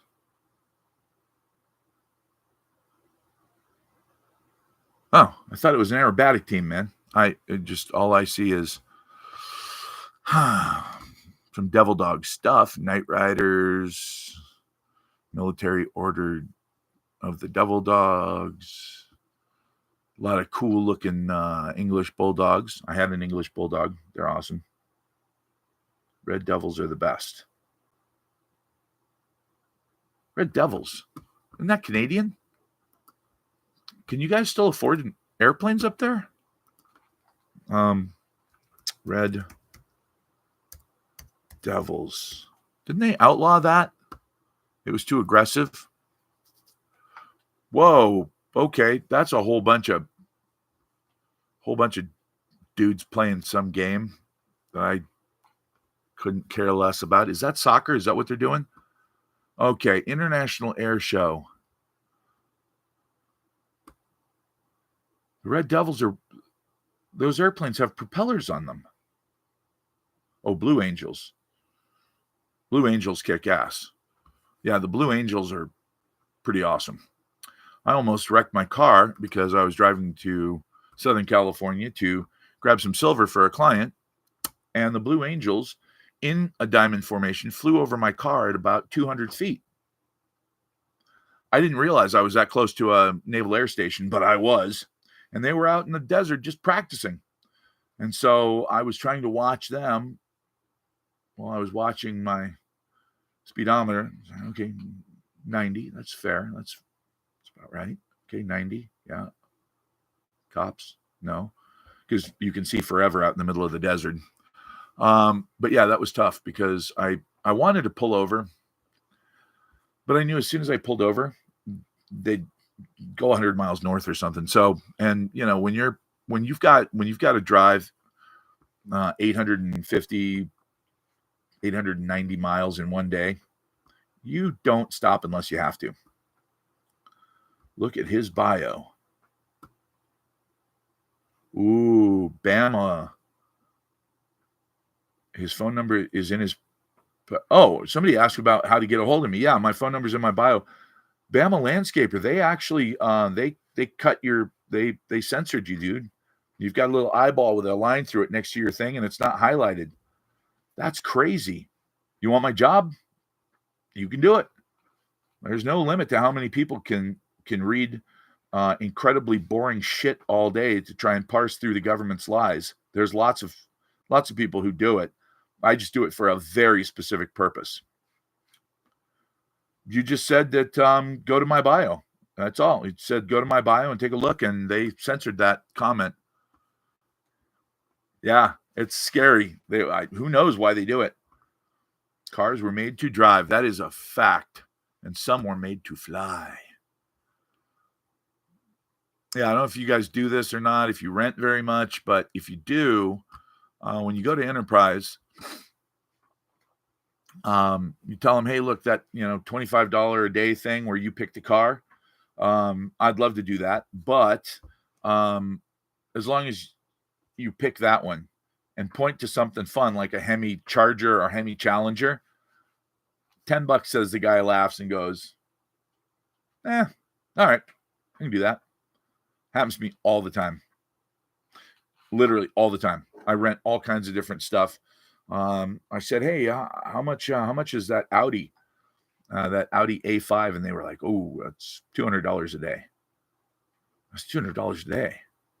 Well, what's about that super discount if I do it for a month? And he goes, super discount. I'll do $1,000 for the month. I was like, wait, that's what? That's $30 a day. All right, I'll take it. I drove it for a month.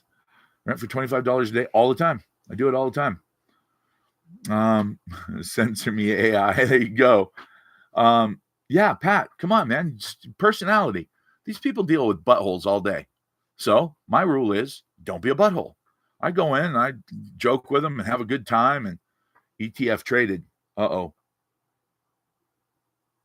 You better watch out. Don't you talk about exchange traded funds on my channel. Exchange traded funds are no bueno. That's bad news. If you're going to buy silver and gold, buy silver and gold. Don't buy a piece of paper that says that technically you've leveraged ability to buy that at some point in the future if you want to take delivery of it. And if we don't want to deliver it, then we don't have to. It actually says that in their prospectus now. Yeah, they change it in the middle of the night. Read the line above. Well, I can't now. It's too late. But I'll just assume you meant don't buy an ETF. Let's see. Okay. Well, it looks like we've filtered through most of the relevant news.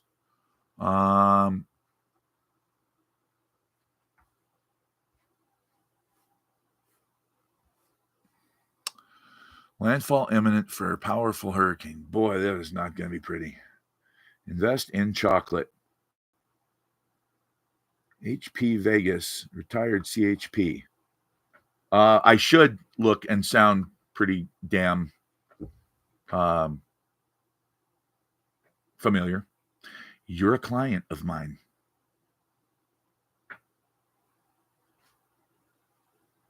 Sal. Our buddy Sal. Yeah. Did you send me my one round? Oh my God. Larry, I have your one round. Now, remember when I said, I feel bad, so I'm going to send you two. Now, I'm going to send you two. Not this one, because this one is actually 1861. I rode motors with Sal. Well, there you go. That's the one if it's the same Sal. I don't want to say his last name because he's a client too. And I don't talk about clients on TikTok ever. Well, I mean, a first name maybe. But if I say their first name, I don't usually identify their city because my clients like their anonymity. But I will say this: if you're married and your wife did the same thing that you did, and you guys are super cool, you sent me a picture when I sent you your first batch of silver. And I said, oh yeah, I want to meet you guys someday because you guys look like trouble. By the way, for those of you who are wondering what the hell is he talking about, one of my clients sent me a picture of he and his wife, 40-ish, 40, somewhere around 40. He's big, buff dude, big square jaw, and she's gorgeous. And it's like, and they just have this shit-eating grin like, yeah, we're trouble. Yeah. Let's see. I got a lot of cool clients. I think I might have the coolest clients in the world. Makes landfall near Siesta Key, Florida, with 120-mile-an-hour winds. Well, you know what? That is a hell of a lot better than what we expected, isn't it? Because they were 160 with 180 gusts and 948 millibars, which means that that's so much pressure that it would have been a 12-foot minimum storm surge. So, that's good. I mean, it's bad, but it's great. And it's a category 3, which thank God for that, because it's hitting a town that's already gotten the shit kicked out of it. And so, man, I am so glad to hear that. I really am. Like, it's going to be bad, but you know, you have to understand, do I sell silver jewelry? No, but I do think that silver in and of itself is jewelry. So, but I'll sell you silver and you can make your own jewelry. How's that for a hobby? By the way, this is 1861, and it was made by the Confederate States. How weird is that? Already Cat 2 now. Good. That's even better. Confederate States, $50. Isn't that weird? Looks just like American money, except it's not. The Confederate States of America were, those are the guys who lost. They were on the wrong team, and we won that championship. I was back when we won wars. Looks like copper. It is. Is it worth more because of its age? Oh, hell yes. Absolutely. There are pennies out there that are worth close to $1 million. No shit. Actually, that's not true. There are pennies out there that are worth several $1 million, but they're not just normal pennies. They actually look a bit like this, except they're this big and they're copper. Now, a normal penny, I wish I didn't keep my desk so clean. Nope, don't have any change. A normal penny is much smaller. Back in the day, you had to make a penny out of something that was worth a penny. So the copper pennies were huge. That's a cool coin. I collect coins and silver stacker. All right. Get with you and buy some soon. Good. Absolutely. I'll give you a hell of a deal. I always kick APMEX, JM Bullion, SD Bullion, Money Metals. Money Metals, pretty good prices, though, but I still win. I still beat them down. Can you explain briefly your thoughts on which is better to invest in, silver or gold? It depends. Selling Temu Morgans. Yeah. No, do not buy those Temu Morgans. Those aren't Morgans. Those are not Morgans. A friend of mine bought 25 of them for, I think it was $10 each. We got some metal we couldn't even identify. We did acid tests on it. It wasn't aluminum. It wasn't tin. It wasn't steel. It was too light. Certainly wasn't silver. We had no idea what it was. Let's see. Are you silver round stacker or silver coin stacker? Silver rounds, actually. And the reason I do that, it is fraud. Absolutely. And you know what? If you really want to try to prosecute whoever the hell it is in China that's doing it, you just got to get on an airplane and go over there. I'm sure that the people, the government of China would be more than happy to. Anyway, yeah, that's why they get away with it, because it's not enough money for anybody to really get pissed. Hey, you could buy 2 of them for $25. Oh shit, okay. They should be $35 a piece. The reason I don't buy libs is because, if the price is right, I'll buy libs. Sunshine rounds, love them. I don't buy Silver Eagles. And the reason I don't buy Silver Eagles is because Sunshine Mining makes the silver that goes into Silver Eagles. They send it to the mint after they've actually made the planchet. They send the planchets. They just stamp it in the die, mark it up $4 per ounce and sell it to you. If you can get it for less than $4 or $5 an ounce above spot, it's a miracle. Well, why? Just because it says U.S. Treasury Department on it? I could care less. Silver is silver is silver is silver. Done. And by the way, everybody says, well, but if you pay more for it, you get more for it when you sell it. Bullshit. Not true. But there is a numismatic value. No, there isn't. Can you get Canadian maple leafs all day long? But I'm not sure if I want to. I've heard some nasty rumors that they may, in order to fight terrorism, take people's foreign currency. So if you have foreign currency, they may actually confiscate your foreign currency. Well, Canadian maple leaves are coins. They're not rounds. Those are actually currency in Canada. They have a denomination to them, just like Krugerrands and everything else. So that would scare the crap out of me. I talk more just about events without the silver and gold. You'd be way more liked without. Yeah, unfortunately, that's how I make my living, is silver and gold. So I talk about it because that's how I afford this beautiful face. I think you're a genius. I think I'm a genius too, about half the time. The other half of the time, I wonder, what the fuck is wrong with me? Like when I go to the store to get dog food, because I have 3 very big, hungry dogs. And I come back with $193 worth of groceries and realize that I didn't get dog food. And I walked around thinking, I'm missing something. I'm missing something. I'm missing something. And then I get home and I'm like, son of a bitch. How could I forget the one thing I went for?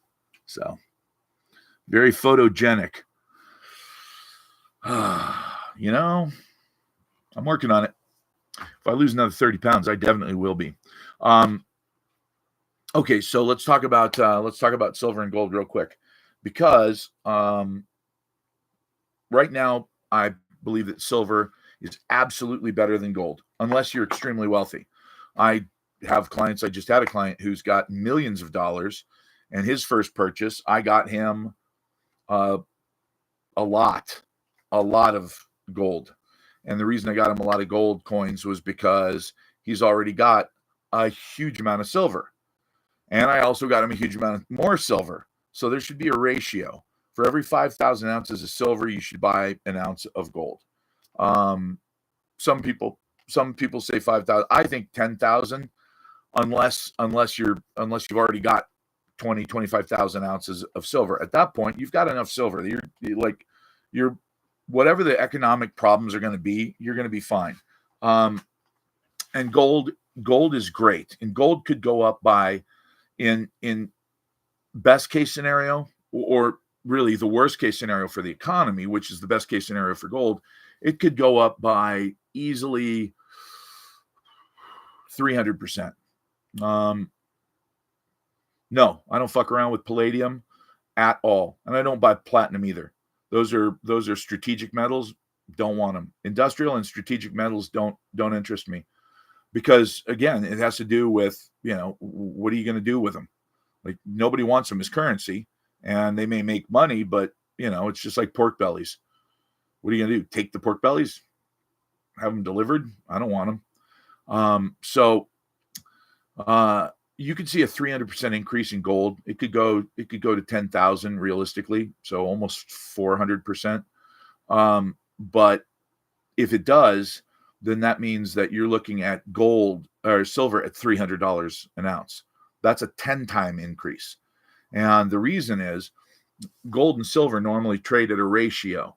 And that ratio traditionally over thousands of years was 15-1. And over the last 20 years or so, it's been more like 40-1. And 40-1 is a comfortable ratio. Right now, gold has already gone up so much that we're at about 90-1. 90-1. It takes 90 ounces of silver to buy 1 ounce of gold. That price disparity, that issue is not going to last. So we've got two options: either fiscal responsibility, and then it'll be coming down. We know that's not true. So if it's going to stay up here, then that means that silver is going to have to come up. So if silver's here and we've got this price disparity, if it's at 90 to 1 and it goes to 40 to 1, that means you're going to need twice as much price, which means that you're already pretty much guaranteed 100% on your money. When will this happen? Usually price disparities like this, what we call price anomalies like this, usually last 3 or 4 months. Well, its price disparity has been growing for the last 5 months. So it's about to flip, which means over the next few months, we could easily see silver go to 60, 65. So that's why you want into silver for now. And a lot of old silver coins, Kennedy heads, are they worth much? Absolutely. Absolutely. Trade your gold for silver at 90 to 1. That's actually pretty good advice. It really is. Get out of gold for the time being. Buy silver if it's at 90 to 1. When it goes back to 40 to 1, that means you've doubled your money in silver. Now go ahead and buy your gold, and effectively you've paid half price for your gold. Let's see, about 10 to 12 each on the 90%. Absolutely, but pay attention. Some of those could be worth a lot more money. Okay? If some of them are in good shape, just check. Google, like, yes, I do ship to Canada.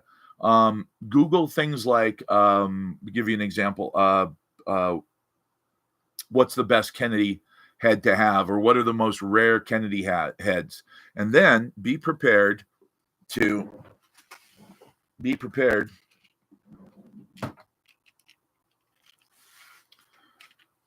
go full-blown nerd. Yeah. Yes, I am wearing these. And the reason I wear them is because if I'm looking at coins all night, I don't want to go blind. So I put my 30 to 1 power on here and I look at coins, zoop, zoop, under a very, very strong light. And I can see the dates, the mint, etc., and also the condition. Pre-66 coins are 13 times face value. You mean 64 coins? Pre-64 coins? What's your minimum silver purchase? As much as you can possibly afford. Well, that's just my financial advice, but the actual minimum is only 100 ounces. Let's see. I use Tom Loop Coinscape. Tom Love Coinscape. Coinscope. Oh, Coinscope. Sounds cool. You are welcome. Yeah, I would say that I also have. It looks like a big ring light, and it's got a huge magnifying glass in it, and attaches to your desk, and you can swing it around. I will also, like, if I've got thousands of old coins to go through, and be careful with Carson City, Morgan's today. Chicoms have almost perfect. Yeah, well, that's true. They've made some copies of a lot of those, like a microscope to look at coins. Oh, okay, yeah. I actually have I have a microscope that actually plugs into my Mac, and so I can look at it on the big screen of my Mac, and I just zip it through, and I think it goes to like 500 power or something. So I mean, it's a legit one, but I use it on 50 power at the most. Otherwise you don't even know what part of the coin you're looking at. If you zoom in any more than that, you can't tell what the hell you're looking at. So let's see. Let's go to. All right, nothing going on there, and it looks like everything's good. And by the way, I'm swiping many typos.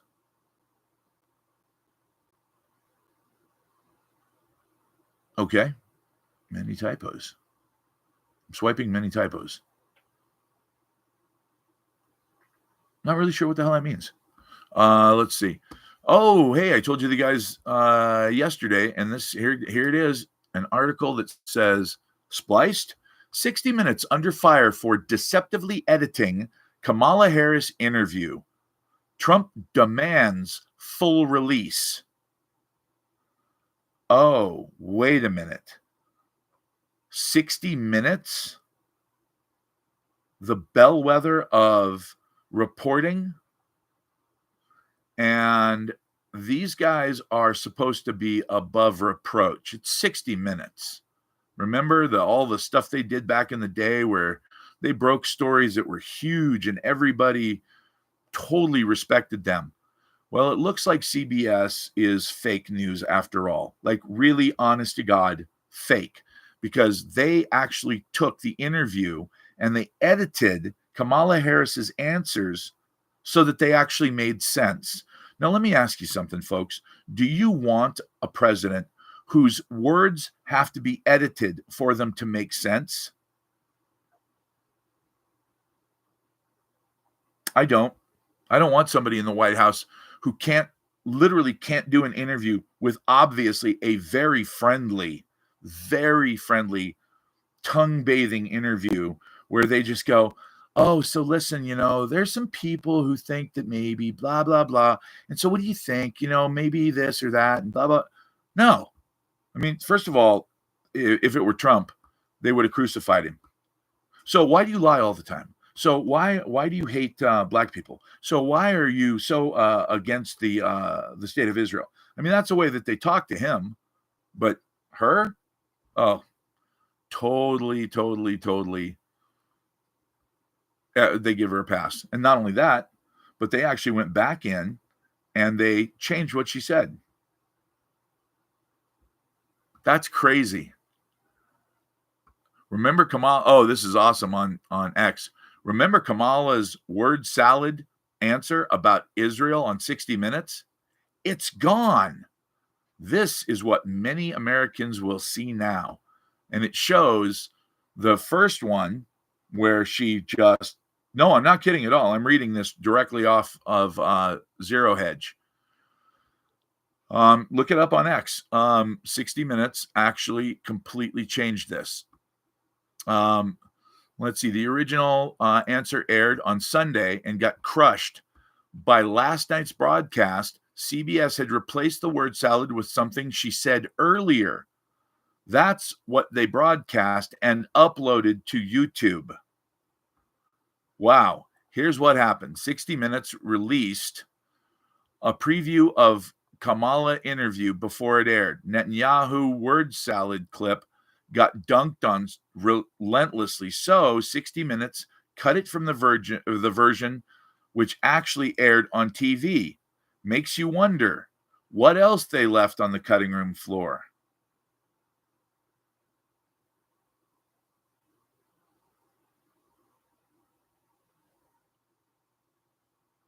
Huh. Very, very interesting. So they say that Trump is illiterate and that he's old and that you can't trust a word he says. But then they have to do this to make the candidate look like they're not completely and utterly incompetent.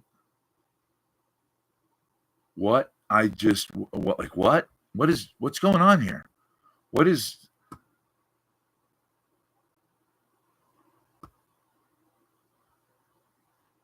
Emhoff buying North Carolina flood damage properties?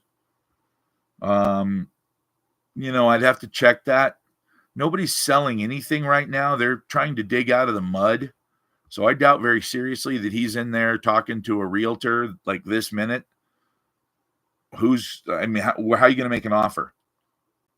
Hey, this guy offered you X amount. I don't know why they're not emailing me back other than maybe they don't have internet access. You know what? I'll send them a text. They're just not responding. I don't know. Well, I know they don't have power and their cell phone is down, but I don't know. See what I mean? It just doesn't make sense. Like how in the world can you make an offer on stuff when these people are still digging out? The hills are filled with lithium. Oh, I know. Not the largest lithium deposit in the USA, but it's huge. The largest one they just discovered in Nevada, out in the middle of absolutely nothing.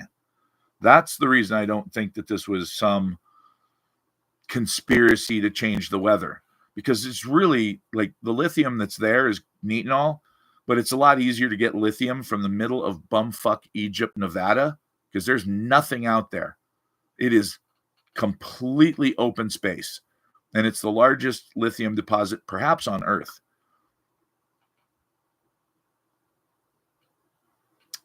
Yeah, I've done a lot of research on HAARP, the High Altitude Aurora Auric Research Project is way underpowered. And by the way, if you knew about it, think about this. Boeing had a whistleblower come forward. He mysteriously killed himself. They had another whistleblower come forward. He mysteriously died, even though he was a long-distance runner and perfectly healthy and only 40-something. When you actually work actively against the DOD, you're talking about people who, that's what they do for a living, is unalive other people. So it's really a bad idea to out their biggest secrets. So here's the problem. HAARP has been talked about by everybody for 30 years, and everybody says the same thing. I'm telling you this at the risk of my own life, because this is top secret information and nobody's supposed to know about this. And yet here I am alive, still doing press tours and writing books about it 30 years later. See the problem?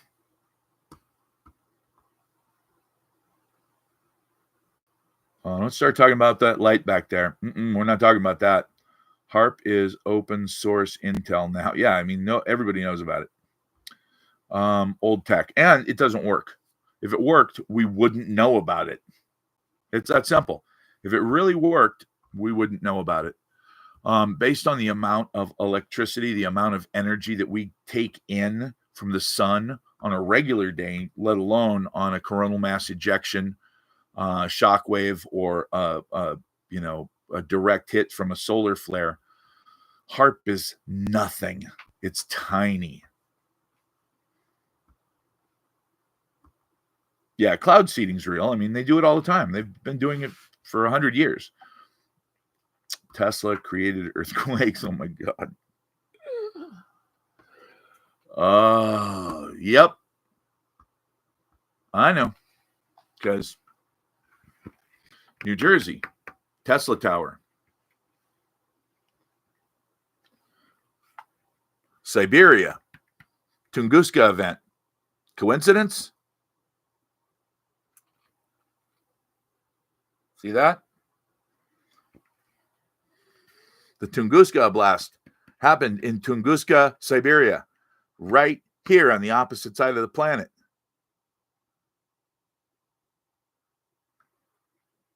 Oh, shit, that's Australia. Oops. I guess it didn't work that way. Yeah, I have that globe there so I can show people what the world will look like in 2090. That's not what it's going to look like, but it could actually look like this. It could be rotating this way easily, in which case we will live right down here, not at the bottom, but we'll be, I don't know, let's see. I would be about the same place as like Peru is now. So we'll have weather that's almost exactly like it is now. The only difference is if the Earth does flip over when the poles flip, we don't have the slightest idea what's going to happen. Hurricanes can be created by photo energy from lasers.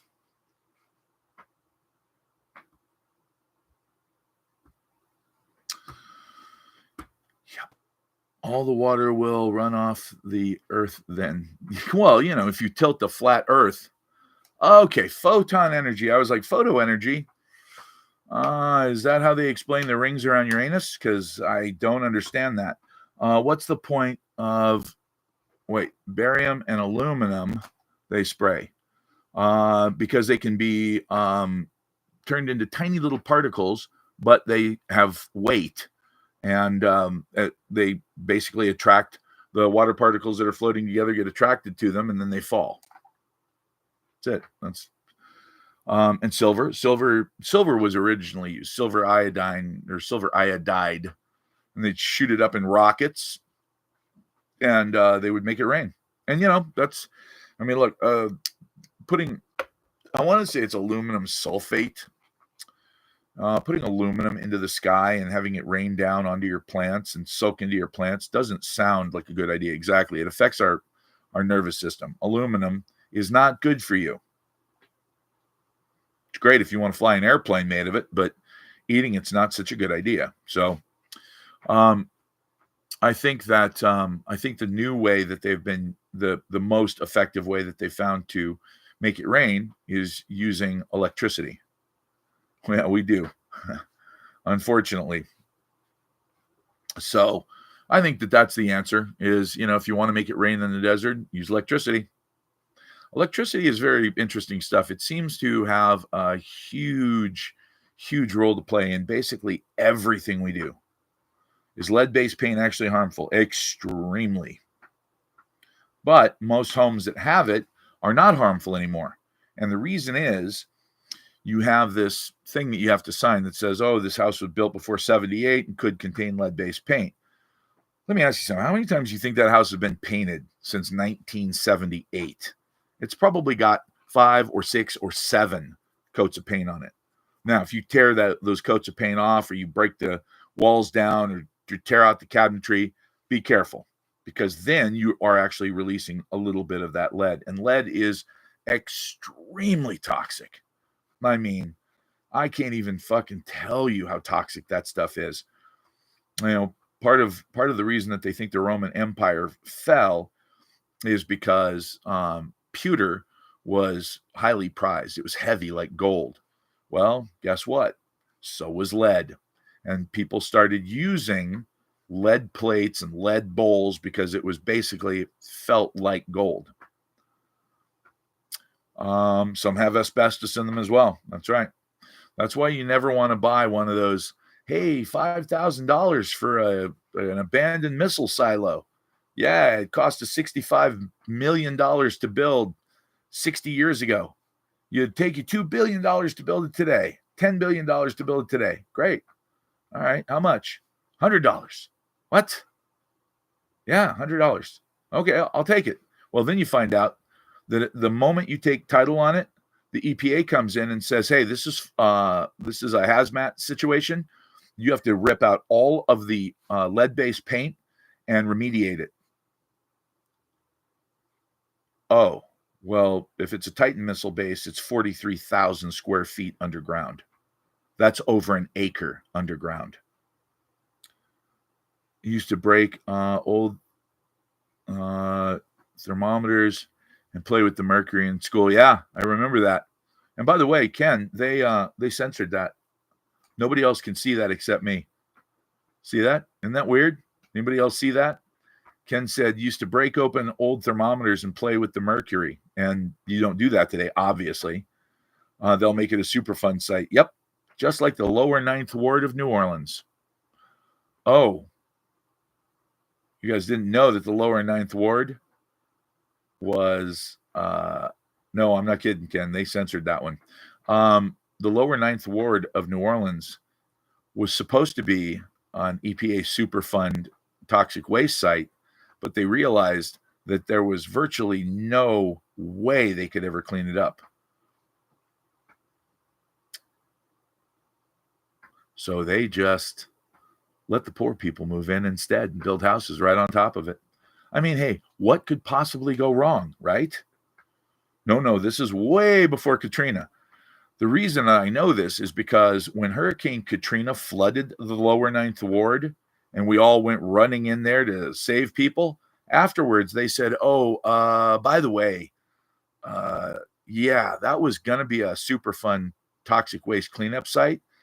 So if you were in that water, you might die.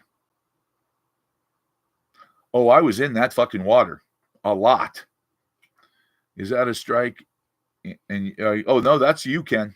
No, it's not a strike. They just didn't want anybody to see it. It says right at the beginning of my live streams that they're gonna censor stuff for the, what was it, for the It's for the community, but it's for the, not the welfare.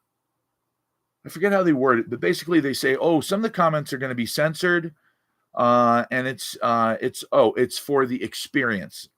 It's to make sure that the experience is friendly for everyone. So now here's the crazy part. No, it wasn't misinformation. What he said was absolutely true. I remember kids playing with mercury in their hands, and you roll it around. And it's like, ooh, look, it's liquid, but it's metal. That's so cool. And of course, if you then swallowed it, it would kill you. But if you just poured it off your hand and got all the little bits out of your hand, it didn't do anything to anybody. But of course, it is toxic waste, considered to be toxic waste now. Ah, that's right. It's for the community, for the, I don't know. Mercury was a good sport. Let's see. Our generation did that. Yep. Oh, even Gen Xers did it too. Generation X did it. We were the last generation to be able to drink out of a hose and play with mercury and actually touch each other in school. Like, guys wrestling out on the lawn, buddies. And it's like, hey man, I want that. No, I'm not giving that to you. Oh, yes, you are. Oh, really? Why don't you try to take it from me? And, you'd start laughing. Both of you'd start laughing. It's like, all right, man, let's go. And the next thing you know, you're wrestling around on the grass and everybody's laughing and, cheering on one guy or the other. And you're not fighting. You're just having fun. Sometimes a teacher would walk over and they'd go, hey, are you guys fighting? You go, no, we're just having fun. All right, well, be careful. And they'd walk away. Now, a friend of my son's was a big kid, and he said to my son, so are you pretty strong? And my son was like, yeah, I could pick you up. And the kid was like, no way. He's almost as big as my son. When my son's the biggest kid in 6th grade at his school, and he was like, there's no way, because the kid's a little fat, and my son said, of course I could pick you up, man. And he goes, all right, do it. He put his arms up like this. And my kid picked him up and walked around with him. And the kids were laughing. And he got suspended. He got suspended for putting his hands on another person. His half-brother always goes like this. He goes, I will kill you. And they laugh. Bo thinks it's hilarious. And so his buddy in his class one day said something to him, and he put his arms around him and he goes like this, and the kid was laughing. They were both laughing. They thought it was pretty funny. He's like, I will kill you. He got suspended for that. Yeah. And not only did he get suspended, but then we had to call in the school psychologist and put him on a psychology plan so that we could then monitor his violent behavior. Yeah. This is a kid who didn't want to do MMA because the first time he actually won a jiu-jitsu fight, he came over afterwards and he goes, Dad, the whole time all I was thinking was I don't want to hurt him. And I was like, yeah, but you guys are friends. I mean, you know him from school. And he's like, yeah, I know, we're friends. And I said, so it's just wrestling, basically. I mean, it's jiu-jitsu. You didn't hurt him. He goes, oh, I know I didn't hurt him, but, and it was cool how I reversed him like that. And I was like, yeah, like the coach was shocked that you did that. And he goes, yeah, but I was just worried about hurting him the whole time. I don't really want to do MMA anymore. And I was like, okay, all right. What do you want to do? And he said, well, how about piano lessons? And I was like, all right, you're going to be huge and good looking and probably built like a brick shit house. If you learn to play piano and sing, boy, oh boy, you will never have to worry about money or finding a girl again. And he said, really? I said, yeah, I'm pretty sure.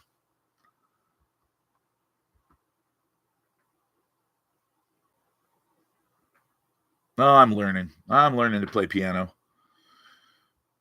I wanted the first song that I played. I'm one of those guys. It's like, if you're gonna do it, overdo it. So I told my piano teacher, I was like, look, I want to learn to read sheet music. I want to learn all the chords and notes and whatever. But the first song I play, I want to play Clocks by Coldplay. She went, are you sure? And I said, yep. And she said, yeah, there's a lot of like the timing of that. And I said, well, I'm a drummer. And she went, oh, all right, you're going to be fine. And so that's the first song that I've been practicing. And yeah, it's very hard. It's very hard because you're moving very quickly with both hands. Both of your hands are moving very fast. And but I'll get it. I'll conquer it. First song that I wanted to learn how to play on the drums was Kryptonite by Three Doors Down. And if you've ever heard that song, I actually I know this is going to sound totally crazy, but I actually did play in an acoustic set with Three Doors Down in concert at the House of Blues in Hollywood. Talk about luck. Yeah, I'm very lucky. I bought tickets to sit on the couch on stage with Three Doors Down. And as I was sitting there on the couch behind the band next to the drummer, and I was keeping time with my hands and my feet, and he came over to me at about halfway through their set, and he goes, hey, man, you a drummer? I said, yeah, how'd you know that? He goes, I've been watching your foot. A lot of people can do the stuff with the hands, but you've been keeping time with me with your foot too. And I was like, oh, yeah, well, I mean, the first song I ever learned to play was Kryptonite. And he goes, that's the hardest song I play. And I said, yeah, I almost offed myself about 6 times. And it took me about 6 months, but I got it. And he was like, you want to help me out in the second half of the set? And I said, what do you mean?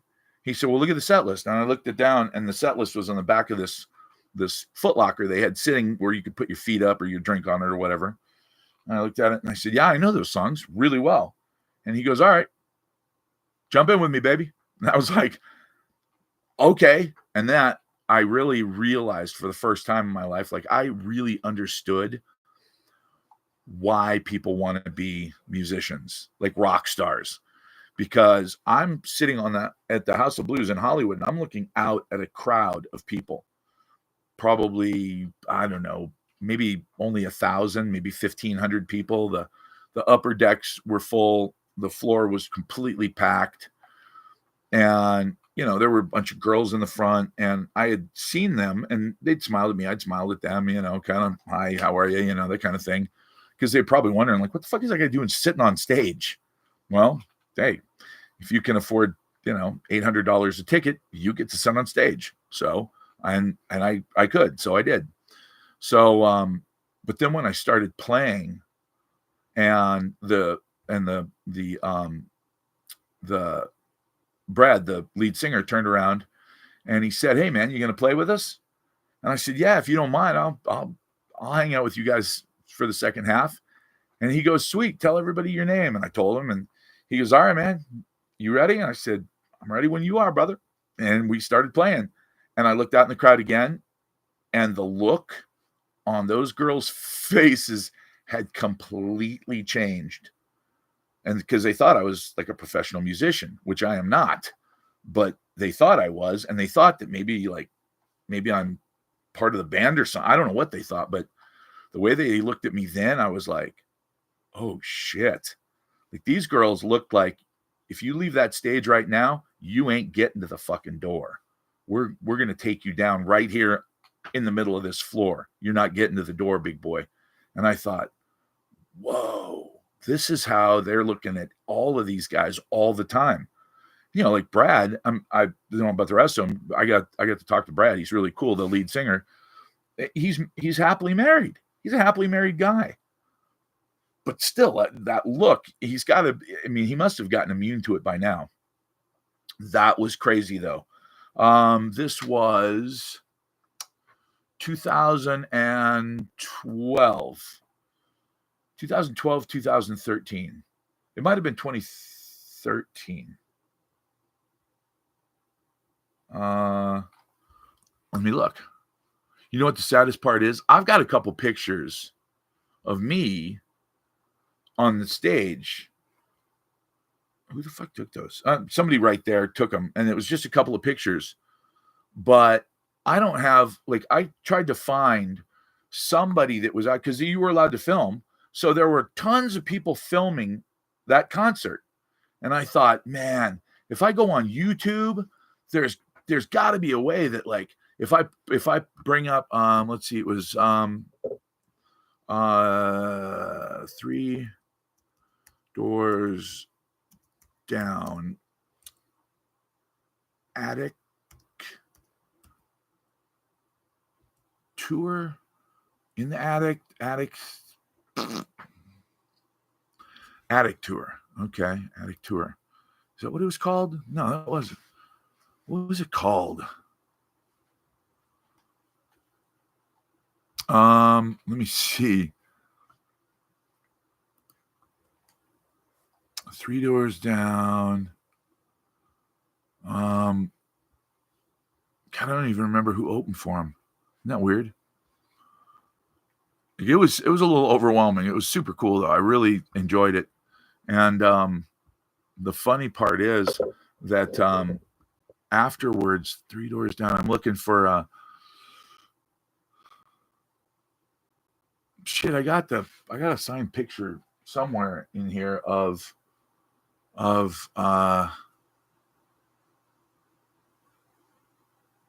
was it called? You know what? Oh, let's do this. Three Doors Down. 2012 tour. Let's see if it's 2012. 2012 tour. No, I don't see it.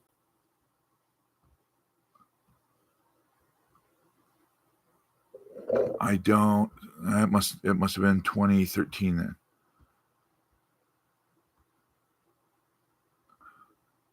Damn. And the crazy part is I've been looking for footage that somebody shot that they would have uploaded. I mean, somebody would have uploaded it, right? Let's drink a beer together. It's funny you say that. I don't drink beer much.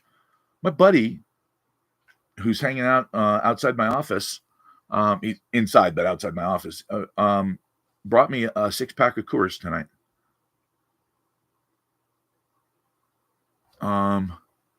The music industry in Hollywood, most BS, fake ass clowns I've ever met. Yeah, on some level they are.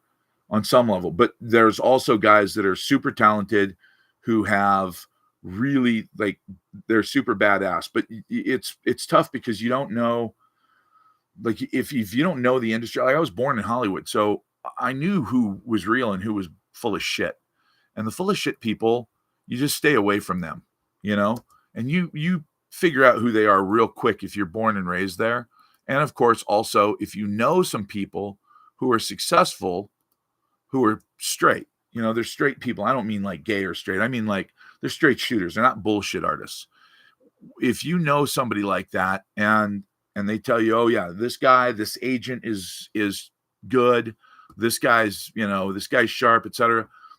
You start to figure out like, okay, these are the guys I want to be around. These are not the guys I want to be around. And then, you know, that's the thing. You pick it up pretty quick. But yeah, there's a lot of assholes. But there's a lot of cool people too. There are some very cool people. But you got to look for them. Well, I guess you could say that about anything, right? Okay, so this is, oh, there it is. Three Doors Down acoustic songs from the basement. I said attic. What an idiot. Songs from the basement. There it is. Okay. Yep, that's the poster I have right there. And it's signed by the boys. Okay, Three Doors Down.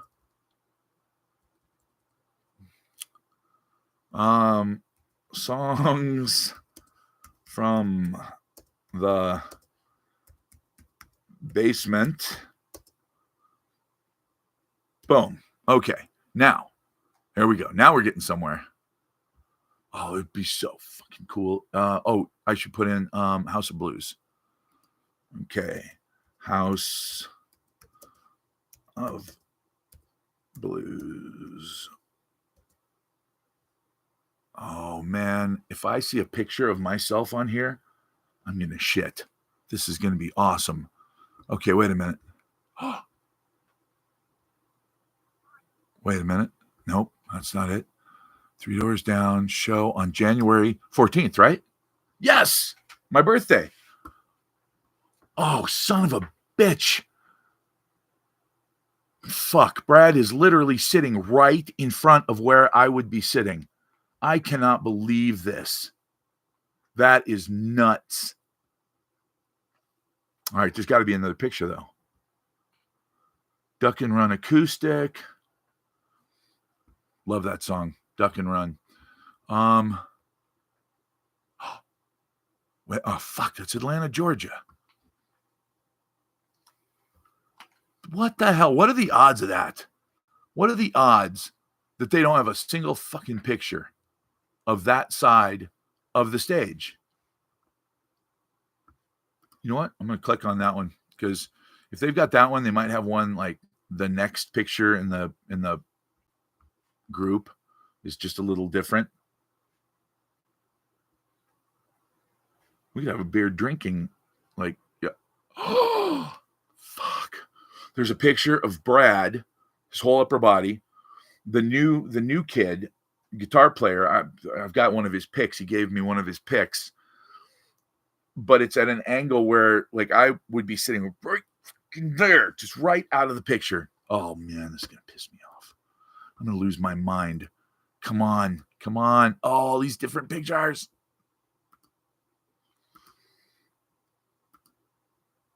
Oh, son of a bitch. This is crazy. February 14th. Okay. January 14th. Okay. Come on. Oh. And there's a picture of the drummer, who, by the way, is almost completely deaf.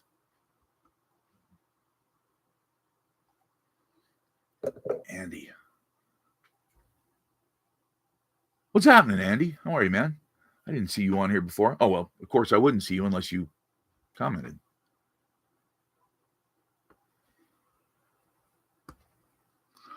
Man, I can't believe that they don't have a picture. Okay, wait a minute.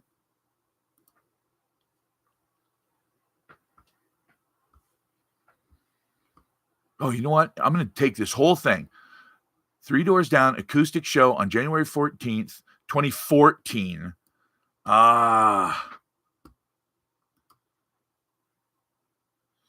Okay, search for, boom, Google search.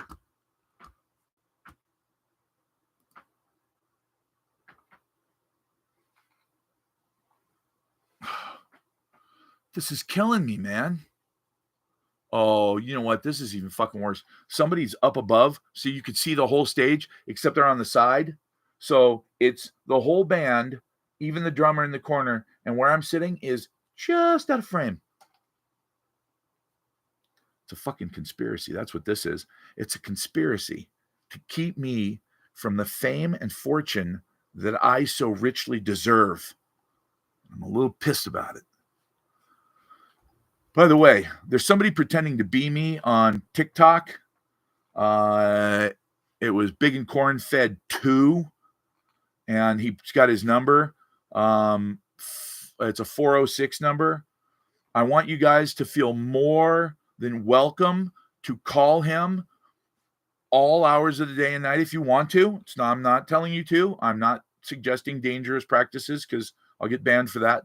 But I'm saying if you want to, like if you just want to call him constantly, incessantly, nonstop, be my guest. Because here's the thing: if you're watching me right now and you haven't actually reached out to me and said you want to buy silver and gold, I'm not going to call you. I'm not going to do it. I don't call people. I don't do cold calls. I don't fucking telemarket and bug people. That's not my gig. If you want me to help you, I'd be more than happy to help you. I love people, but I'm not going to harass you guys by trying to get together with you on Telegram, whatever that psycho shit is. I got a very funny feeling the Telegram must be for, like, I don't know,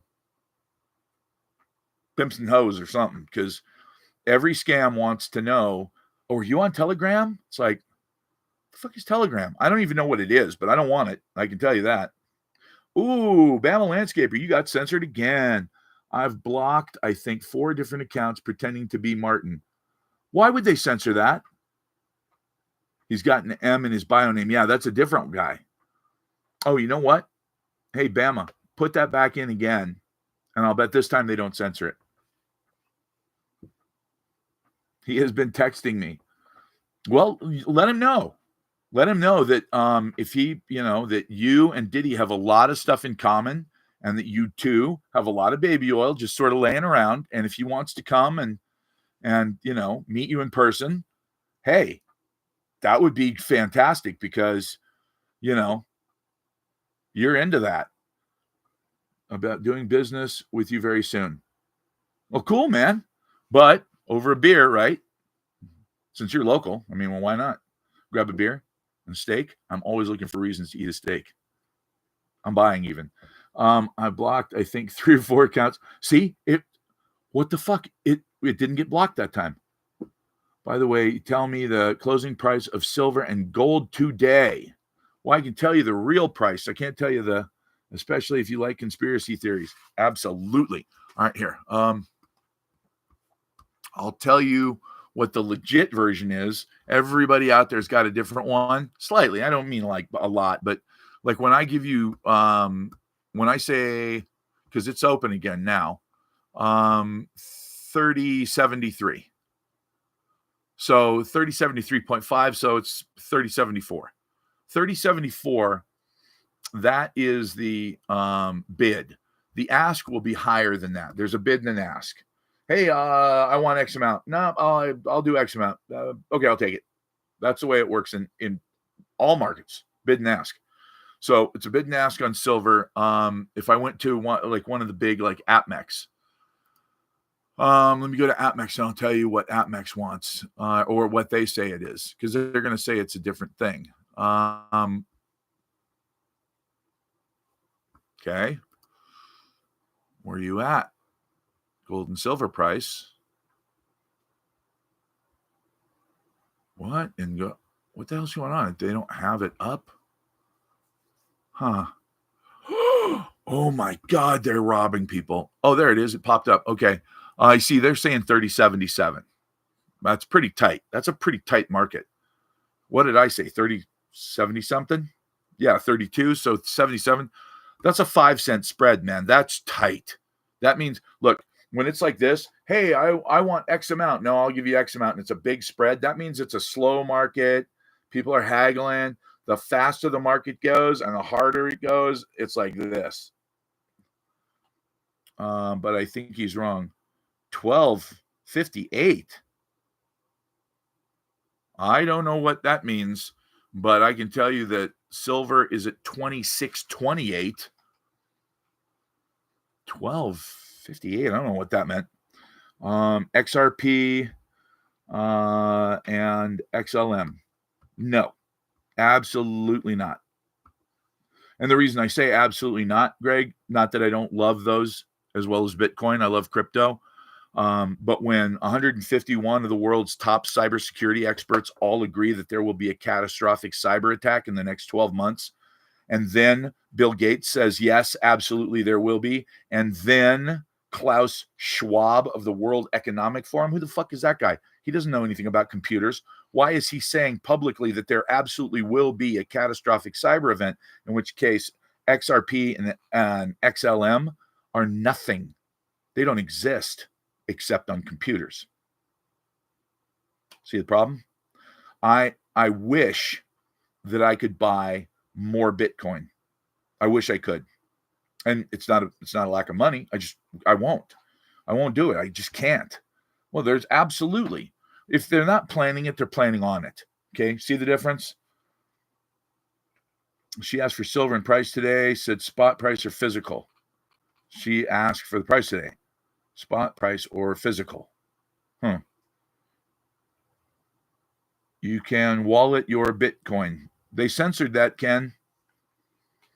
I don't know why they would censor that. You can wallet your BTC. Yeah, but until the internet comes back up, you can't use it. I guess 31. Oh, I was wondering. Okay. Let's see, they didn't censor that, Ken. What is going on? 31, very close. 1258. You see, that's where it probably should be. But gold's already gone. Gold always goes first and silver lags behind. Look at it historically. See, that's a beautiful part. History repeats itself over and over, all through the 70s. Like during the mid to late 70s, gold went up by 600%. 600%. Gold went up by 700. It's just the way it is. And gold went up first. Ken has a marker. Yeah. Somebody's worried about you, Ken, because you're saying some seriously innocuous shit like, hey, buddy, how are you? Canceled. I don't know why, but it's like they're censoring really odd things, like things that don't make sense. All right, let's see how bad these guys are. I'm not going to look. Amex doesn't screw people. You want silver, you buy silver from them. Boom, your silver shows up. Guaranteed, it's going to show up. Okay, Amex doesn't fuck around when it comes to silver. So, and I'm not just saying that because I'm one of their wholesalers, but I am. I wouldn't be a wholesaler for them if I didn't trust them, obviously, because once you put the money in my account, that silver is my problem. I have to deliver it. If they don't deliver it to me, you don't give a shit. I still have to deliver it to you. So I have to trust my sources. I have to know that my sources are all accredited. They've all been in this game for a long time. They're all allowed to accept good delivery bars, which are big 1,000-ounce bars. Shit like that. I have to do that homework because it's not just my reputation, it's my money. All right, so 3072. So the cheapest thing they've got is 33.15. So what would that be? That's not quite $3. It's $2.50, give or take. And well, now I know why. They don't have it. Yeah, Money Metals Exchange is good too. I'll still kick their ass. I will kick their ass. Opinion of Golden State Mint. It's great stuff. If you want to buy it, call me. I'll get it to you cheaper. But, it's, look, 999 Fine is 999 Fine. They're all big, legit companies with billions and billions under their belt. Wow, this is huge. November 1st shipping date. If you're buying from the largest retailer of bullion in the country, American Precious Metals Exchange, APMEX, they won't ship it until November 1st. Do you think it's time to get off your butts and buy some silver? I've never seen that before in my life. Holy shit, it's the 9th. They have an almost month delay. That's how hard people are running at the silver market right now. Oh, it's not going to stay cheap for long. That's a fact. Holy shit, I had no idea.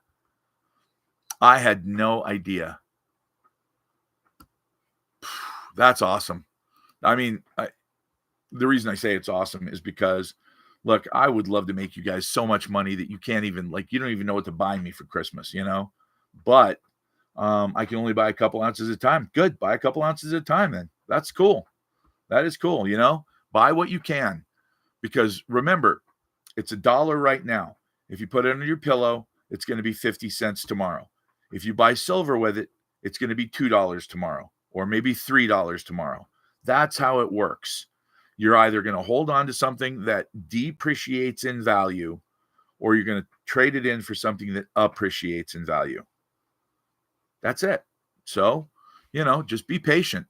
I had a guy who 4 years ago, when I started this company, he said, hey, look, man, what's your minimum? And I said 100 ounces. And he was like, I can only do like a few ounces a week, maybe. And I said, good, do a few ounces a week. He called me because I did a video a long time ago. It's one of my first ones.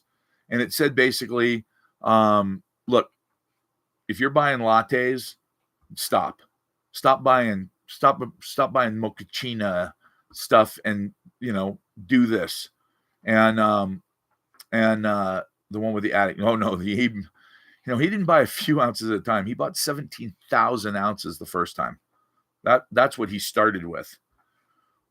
But this kid called me because he saw that video and he goes, "Hey, listen, what do you think I ought to do?" And I said, "Look, if you can only buy a couple ounces at a time, local pawn shops, coin stores, Craigslist, nobody's going to rob you over $30. I mean, in some bad parts of south side of Chicago, maybe, but in normal areas, if a guy's selling a few Morgans and you can buy a few Morgans, it's not that dangerous." Yeah, 17,000 OZ first purchase. Ken, get out of debt within your means. Spartan, buy precious metals. Absolutely. Why did they censor that? They censored that comment. Now, I guarantee you, if you do that again and put it back up, they won't censor it this time. Brother, you got me. I don't know how this works. There's no rhyme or reason to this at all. Like literally, there is absolutely zero reason to how they're censoring these comments, because the comments that they're censoring, they're not offensive to anybody under any circumstances. Like you're giving this guy some really good advice. Yeah. Yeah, the one before that, they totally censored. And it was great advice. Live within your means, get out of debt, and start buying precious metals. I saw the Patreon. No, I didn't. I don't even bother with the Patreon anymore. Yeah, it's the best way to send me money is just send me money. No, don't send me money. But unless you're buying silver, I'd be more than happy to take that. Do it, man. Hey, look, if you're going to be addicted to something there, hey, she can, it went up that time. Yeah, the bottom line is, we all waste money. I waste money. Just, look, I like to think that, I'm careful. I'm not careful. If I went back and I looked over the last month, I could probably find $4,000 or $5,000 of bullshit waste. But, having said that, if you're in a position where you can change your income, kick ass, make more, then, that's what I suggest. Because there are people who save, and that's very hard to do for me. And there are people who spend, but they can adjust their income to fit their spending. And that's what I do. When I see that motorcycle or I see that classic car, it's like, ooh, I don't need that. But I'm just going to go work really, really, really fucking hard for a month and come back and buy that. If it's there in a month, great. If not, well, hey, I got an extra 25 grand now. Great. Exactly. But some people can't earn more. I mean, we make that sound easy, but the reality is Concert Archives, January 14th, 2014. Yeah, that's it. Concert Archives. Oh, are you telling me to go to Concert Archives? Interesting. 3 Doors Down acoustic show, January 14th. House of Blues.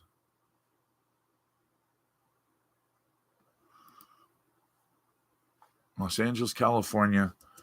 Concert Archives.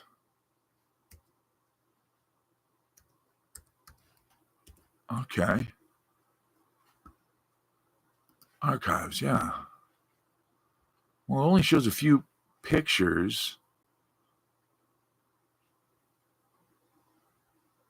Kadena Air Base. What?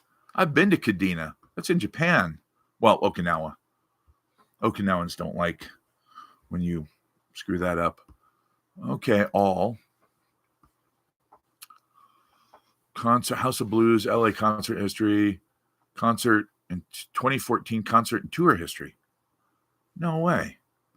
Well, what does it show, though? Okay, January 14th. All right, where are we at here? What? It starts on February 9th. Are you kidding me? Seriously? It sucks.